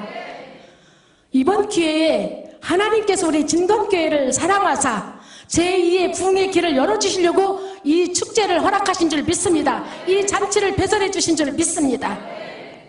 네, 그렇게 해서 정말 이제 우리 정말 진건교회가 그 축복의 주인공이 되기를 바라겠습니다. 저희들이 이 사역을 하면서 정말 100대의 재산을 사기받은 사람이 도전을 받고 전도해가지고 부부간에 칼부림 나고 매일 일어나자고 싸웠던 사람이 인구부부가 된 사람이 있고, 공황장애로서 정말 살 길이 없는 사람들이 다 다시 살아나서 건강을 주셔서 그런 사람들을 우리는 무수히 우리 전도축제를 통해서 간증자들 많이 봤습니다. 하나님, 여기에 계신 분 여러분들 중에 병든 자가 있습니까? 가난한 자 있습니까? 이번 기회에 전도하셔서 그 모든 가정의 문제, 자녀의 문제, 부부간의 문제 다 해결받는 그런 귀한 시간이 되기를 간절히 바라겠습니다. 이제 마지막 말씀을 맺겠습니다. 너희 믿음의 역사와 사랑의 수고와 우리 주 예수 그리스도에 대한 소망의 인내를 우리 하나님 아버지 앞에서 끊임없이 기억해 주신다고 약속했습니다. 그렇습니다. 귀하신 우리 담임 목사님을 통해서 매일매일 이 강단에서 말씀을 전해 주실 때 남의 말이 아닌 내 말로 받아들여서 그 말씀에 한번 순종해 보세요. 분명히 그 말씀 속에서 역사하십니다. 그리고 지금까지 내 가족, 남편, 자녀들을 위해서, 이웃들을 위해서 그 영혼들을 놓고 기도했다면 절대 포기하지 마십시오. 하나님께서 그 수고를 기억해 주시고 인정해 주신다고 약속하셨습니다. 그래서 지금까지 예수님 믿고 교회 다니는 것 때문에 핍박받는 분들 많이 있는 줄 압니다. 여기 자리는 저보다도 더 좋은 감정을 가지고 계신 분들도 있는 줄 믿습니다. 그러나 그것이 고난이라 중간에 포기하지 마시고, 핍박이라 정말 포기하지 마시고 끝까지 그 고난을 잘 이기시어서 믿음으로 승리하는 저와 여러분이 될 수 있기를 간절히 바라면서 모든 영광을 우리 하나님 앞에 올려드리겠습니다. 감사합니다. 할렐루야. 오늘은 널푸른 진건교회 810자 바람바람 성령바람 진돗개 전도축제에 진돗개 전도왕 박병선 장로님의 아내 정은숙 권사님을 만나뵙기로 하겠습니다. 감사합니다. 만나뵙게 되세요. 네, 오늘 이렇게 간증 중에 저도 목사인데 이 촬영을 하면서 은혜를 많이 받고 또 성도님들이 은혜를 많이 받았어요. 그런데 20년 동안 16대 종선가에서 제사를 지내면서 또 간증 중에서 20년 동안 박병선 장로님께서 생활비를 하나도 주시지 않고 또 박병선 장로님을 위해서 20년 동안 그렇게 기도하시고 박병선 장로님을 전도하셔가지고 진돗개 전도왕으로 이렇게 활동하실 수 있도록 그 인내할 수 있는 그 비결이 어디에 있었는지요? 좀 말씀해 주시면 감사하겠습니다. 네, 인내하면서 기도했기 때문에 가능했던 것 같습니다. 인내하면서 기도. 대부분 사람들이 또 성도님들이 권사님이나 또 성도들이 기도를 뭐 대부분 하죠. 그런데 기도를 해서 그렇게 20년 동안 인내할 수 있는 힘이 그냥 보통 기도해서 그렇게 이루어질 수 있을까요? 이제 저는 남편의 성품을 잘 알기 때문에 저분이 지금은 저렇게 세상적으로 활동하면서 지내지만 나중에 저분이 예수를 믿고 교회를 나오게 된다면 또 예수님한테도 저렇게 온 힘을 다해서 정말 이렇게 적극적으로 이제 그렇게 할 것이라는 소망이 저에게 있었습니다. 성격대로 하나님은 쓰신다 하셨기에. 네. 네. 그러면 지금 권사님께서는 예수님을 영접하신 지 얼마나 되셨나요? 저는 어릴 때부터 어머니 뱃속에서부터 이제 예수님을 믿게 되었습니다. 모태 신앙이시군요. 네. 그래서 믿음이 아주 충만하셔서 남편 박병선 장로님께서 주 예수 그리스도를 믿으면은 성격대로 뭐든지 열심히 하고 적극적이기 때문에 전도도 열심히 하시겠다는 걸 믿음을 가지셨군요. 예, 그렇게 했습니다. 예. 네, 바쁘신데 한 가지만 더 여쭤보겠습니다. 우리 가족 전도, 주 예수 그리스도를 믿으라 그러면 너와 너희 집이 구원을 얻으리라 이런 말씀도 있는데 사실 전도를 해보면은 가족 전도가 그렇게나 쉬운 건 아니거든요. 많이 어려운데 어떻게 권사님께서는 전 가족을 그 시어머니 또 그렇게 믿지 않는 불교 가정 또 무속 가정에서 어떻게 그렇게 전도를 하셔가지고 온 가족이 그렇게 열심히 또 오히려 우리 권사님을 위해서 기도하고 장로님을 위해서 기도하시게 하시는지 말씀해 주시면 감사하겠습니다. 예. 그것은 제가 거의 세상하고는 많이 이렇게 단절을 하고 살았습니다. 네. 왜냐하면 제가 예수님 믿는 사람으로서 세상적으로 살면 안 되잖아요. 때로는 남편이 그렇게 돈도 안 갖다 주고 또 자기 하고 싶은 대로만 그렇게 멋있게 살지만 저는 그런 남편을 바라보면서도 더 오히려 집안에서 열심히 또 살림도 살았고 네. 예, 그렇게 해서 가족들에게 저의 삶의 모범을 보여줘서 네. 그것으로 인해서 가족들을 정말 전도하는 데 힘을 많이 기울였습니다. 네. 제가 이제 권사님 간증을 들으시면서 우리 한국에 특히 좀 불미스럽지만은 이혼율이 세계에서 1위거든요. 근데 제가 우리 권사님 간증을 들으시면서 남편에게 문제가 있고 가정에 문제가 있는 가정들은 우리 권사님 간증을 들으시면은 정말로 가정이 행복하고 그 어려움을 겪고 나면 우리 권사님으로 사람과 하나님에게 존경을 받고 어디에 가도 우리 권사님, 정은숙 권사님, 박병선 장로님 옛날에 어떻게 그래 어려운 일이 있었는지를 전혀 모르고 지금은 어디에 가도 제가 봐도 이 교회도 많이 권사님, 장로님 정말로 사람들이 존경하는 모습을 봤어요. 오늘 이 방송을 보시는 분들은 오늘 정은숙 권사님 간증을 저희 LG에서 방송에서 방송할 때 꼭 보시고 모든 문제를 해결하는 귀한 은혜가 있기를 주의 이름으로 건면하고 축복합니다. 오늘 이렇게 바쁘신데 나와주셔서 대단히 감사합니다. 감사합니다. 네, 축복합니다. 네. 실천을 하고 그렇게 지키면서 지금까지 이 사역을 하게 된 것이 하나님의 은혜입니다. 예, 그래요. 너무 감사해요. 17년 동안 이렇게 하면서도 한 번도 외국을 가기 전에는 남의 교회에서 예배드리고 다녀본 적이 없어요. 매주. 꼭 본교회 가서 예배드리고 이제 이렇게 저녁 시간에 집회가 있으면 주일 저녁부터. 예. 네. 근데 지금은 오후 예배를 드리니까 예. 오후 예배까지도 우리 본교에서 드리고 예. 올 수가 있어서 너무 감사해요.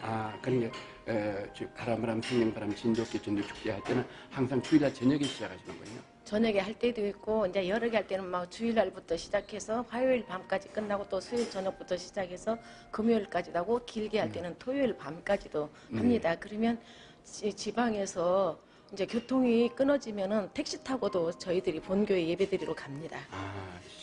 주일날은 네. 반드시 주일날은 본교회에서 예배를 드리고 그다음에 이렇게 전도축제로 가신다.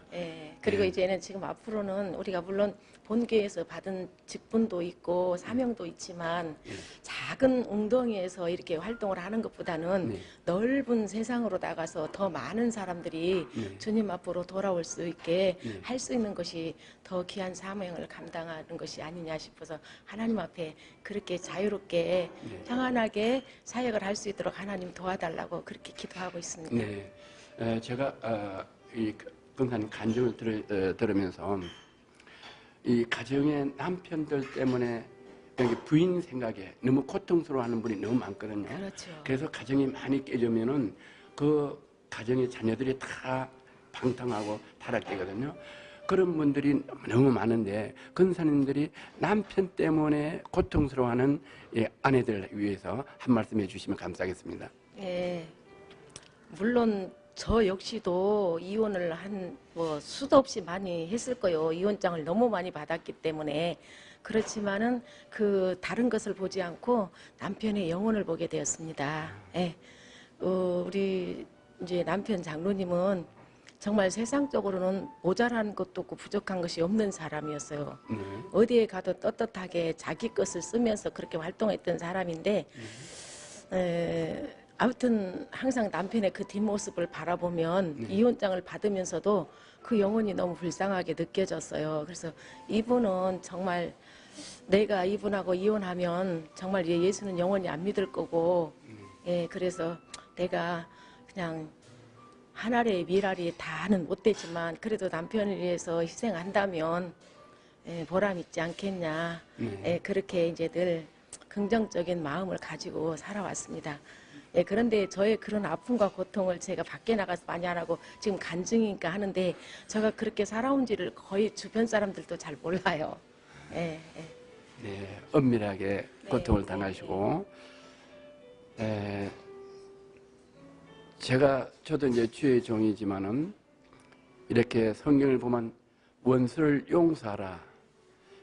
저도 성경을 이렇게 읽으면서 제 마음에 상처를 주신 분을 용서하기가 참 어려웠어요. 정말 힘들었는데 20년간 말이 20년간이지 20년간 남편이 생활비를 주시지 않느냐고 또 자녀를 돌보지 않냐고 또 시부모들한테 그렇게 여러 가지 핍박을 받으시면서 그 20년 동안의 그 한이 그 남편 박병선 장로님 용서가 되던가요?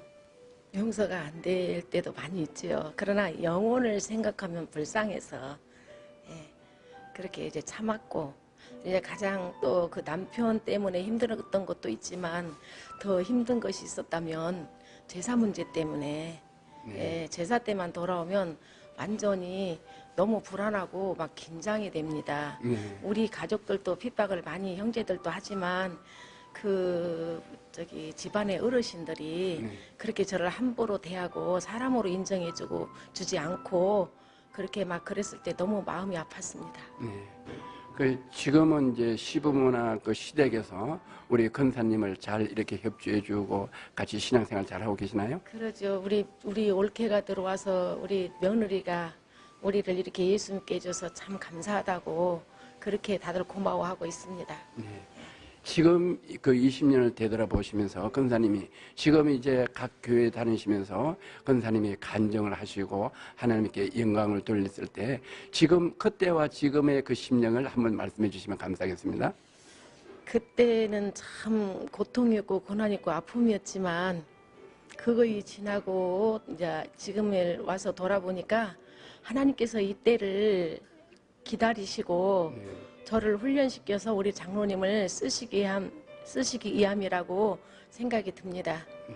그때 우리가 힘들고 아팠다고 정말 다 포기했더라면 오늘의 우리는 없을 것이고 우리 장로님은 영원히 예수 믿지 않고 지금도 세상에서 방탕하고 이렇게 세상적으로 살아갈 것이라고 그렇게 생각이 들어요. 참 그런 걸 생각하면 아찔하지요. 그러니 지금은 안 먹어도 감사하고 행복합니다.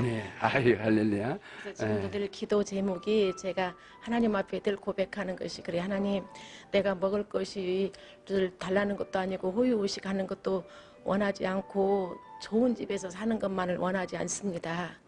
앞으로 우리가 주님 앞에 정말 더 지난 날보다도 과거보다도 더 존귀하게 보람있게 하나님의 손에 붙들려서 쓰임만 받을 수 있다면 저는 그것으로 족합니다. 이렇게 기도해요. 할렐루야. 이 성경에 보면은 요셉이나 또 여러 우리 선지자들 보면은 또 룻인가요? 또 여러분들을 보면은 오랫동안 연단을 많이 받았죠. 20년간 또 이렇게 40년간 연단을 받을 때 너무나 고통스러웠죠. 우리 권사님도 20년간을 이렇게 연단과 고통과 환난을 당하시는데 그렇게 오래 참으심으로 인내하심으로 성경에 인내하라 이런 말씀하시는데 인내하심으로 오늘날에 우리 진돗개 왕 박병선 장로님 또 그다음에 정은석 권사님이 온 지구촌에 다니시면서 또 각 교회 다니면서 이렇게 성령의 바람을 이렇게 역사하게 하시고 전도하게 하시고 교회를 살리시고 하나님께 영광 돌리게 하셨어요. 그리고 우리 성경 말씀대로 인내하고 참으라 하는데 또 용서하라고 하는데 그게 쉬운 게 아닌데 권사님은 믿음으로 오로지 바로 그 남편 박병선 장로님의 영혼을 위해서 20년간 참았던 그 아픔과 고통을 하나님께서 말할 수 없는 은혜와 축복으로 이렇게 영광을 드리게 하신 이 하나님께 저도 우리 권사님과 함께 하나님께 영광과 찬양을 올려드립니다. 예, 그리고 이제 우리 이렇게 장로님을 지금 쓰임받게 하신 것은 이제 제가 이렇게 지나온 날을 돌아보고 또 앞으로의 이런 모든 하나님의 계획을 생각해 볼 때 우리 가정을 너무 많이 사랑하셨던 것 같아요, 하나님이. 그리고 저보다도 우리 장로님을 쓰시기 위해서 저를 통해서 하나님을 훈련하게 하셨고 그리고 연단을 통해서 우리 장로님, 우리 가족들이 하나님을 알게 하셨다는 것 그거에 대해서 참 감사합니다. 네. 저는 이번에 우리 장로님과 또 권사님 810배 바람 성령바람 진돗개 전도축제를 처음부터 끝까지 4일 동안 아침, 점심, 저녁 이렇게 촬영을 하면서 저는 이런 생각이 들었어요. 이 간정이, 이 말씀이, 이 전도의 영이 다른 분들보다 우리 한국의 10만 명의 목회자들이 이 방송을 꼭 보시고 은혜를 받으시면은 각 교회에서 목사님들이 전도를 하게 하시면은 너무나 이 교회가 한국 교회가 살아나고 부흥이 되겠다 이런 생각을 첫 번째 했고 두 번째는 우리 사모님들이 대부분 보면 사모님들 때문에 어려워서 목회하기 힘들다 하는 목사님들이 많이 계셔요. 우리 큰 목회자 세미나에서 그 데이터를 내보니까 약 한 40% 정도가 사모님 때문에 목회하기가 어렵다 이런 데이터가 나왔어요. 그래서 저는 이 권사님 이 지금 말한 남편을 위해서 이렇게 이렇게 기도하고 인내하고 용서하는 걸 보고 우리 사모님들도 이 방송을 꼭 보셔야 되겠다. 그래서 가능하면 목사님들과 사모님을 위해서 이런 프로그램을 한번 진행해 봤으면 좋겠다 하는 게 제가 이번에 꼭 마음의 가짐이고 또 이제 가정들이 많이 깨지는데 그래서 우리 한국의 여성들 남편 때문에 어려워하는 분들을 위해서 이 프로그램을 한번 진행해서 더 많은 온 지구촌에 방송을 하고자 하는 그런 계획이 그런 감동을 주셨어요. 그래서 저도 이렇게 기도하고 또 우리 권사님과 장로님도 기도해 주시고 또 이 방송을 보시는 하나님의 백성들 장로님들, 권사님들, 집사님들 이 일을 위해서 기도해 주셔서 우리가 정말로 하나님이 우리에게 모든 것을 다 주시는데 뭐를 주시냐 전도하는 영을 전도하는 것만 예수님이 우리에게 허락하시는데 우리가 이게 다 이렇게 합심해서 기도해서 우리가 잠실체육관 올림픽 체육관 같은데 한 10만 명이 모여서 우리 하나님의 백성들이 그 나라를 그 일을 위해서 전도를 위해서 기도할 수 있도록 기도 함께 해주시면 저희 LG에서 방송에서 이 일을 지금부터 준비해서 하나님이 그 우리 믿음을 통하여 기도를 통하여 그런 일을 이루어 주실 줄 믿습니다. 내 믿음대로 되리라 하신 말씀대로 저는 오늘 아침에 새벽 예배를 드리면서 하나님이 주신 말씀을 받았고 또 이 일을 위해서 기도하겠습니다. 함께 기도해 주시고 우리 장로님, 권사님도 이를 위해서 기도해 주시면 감사하겠습니다. 감사합니다. 할렐루야. 축복합니다. 감사합니다. 네.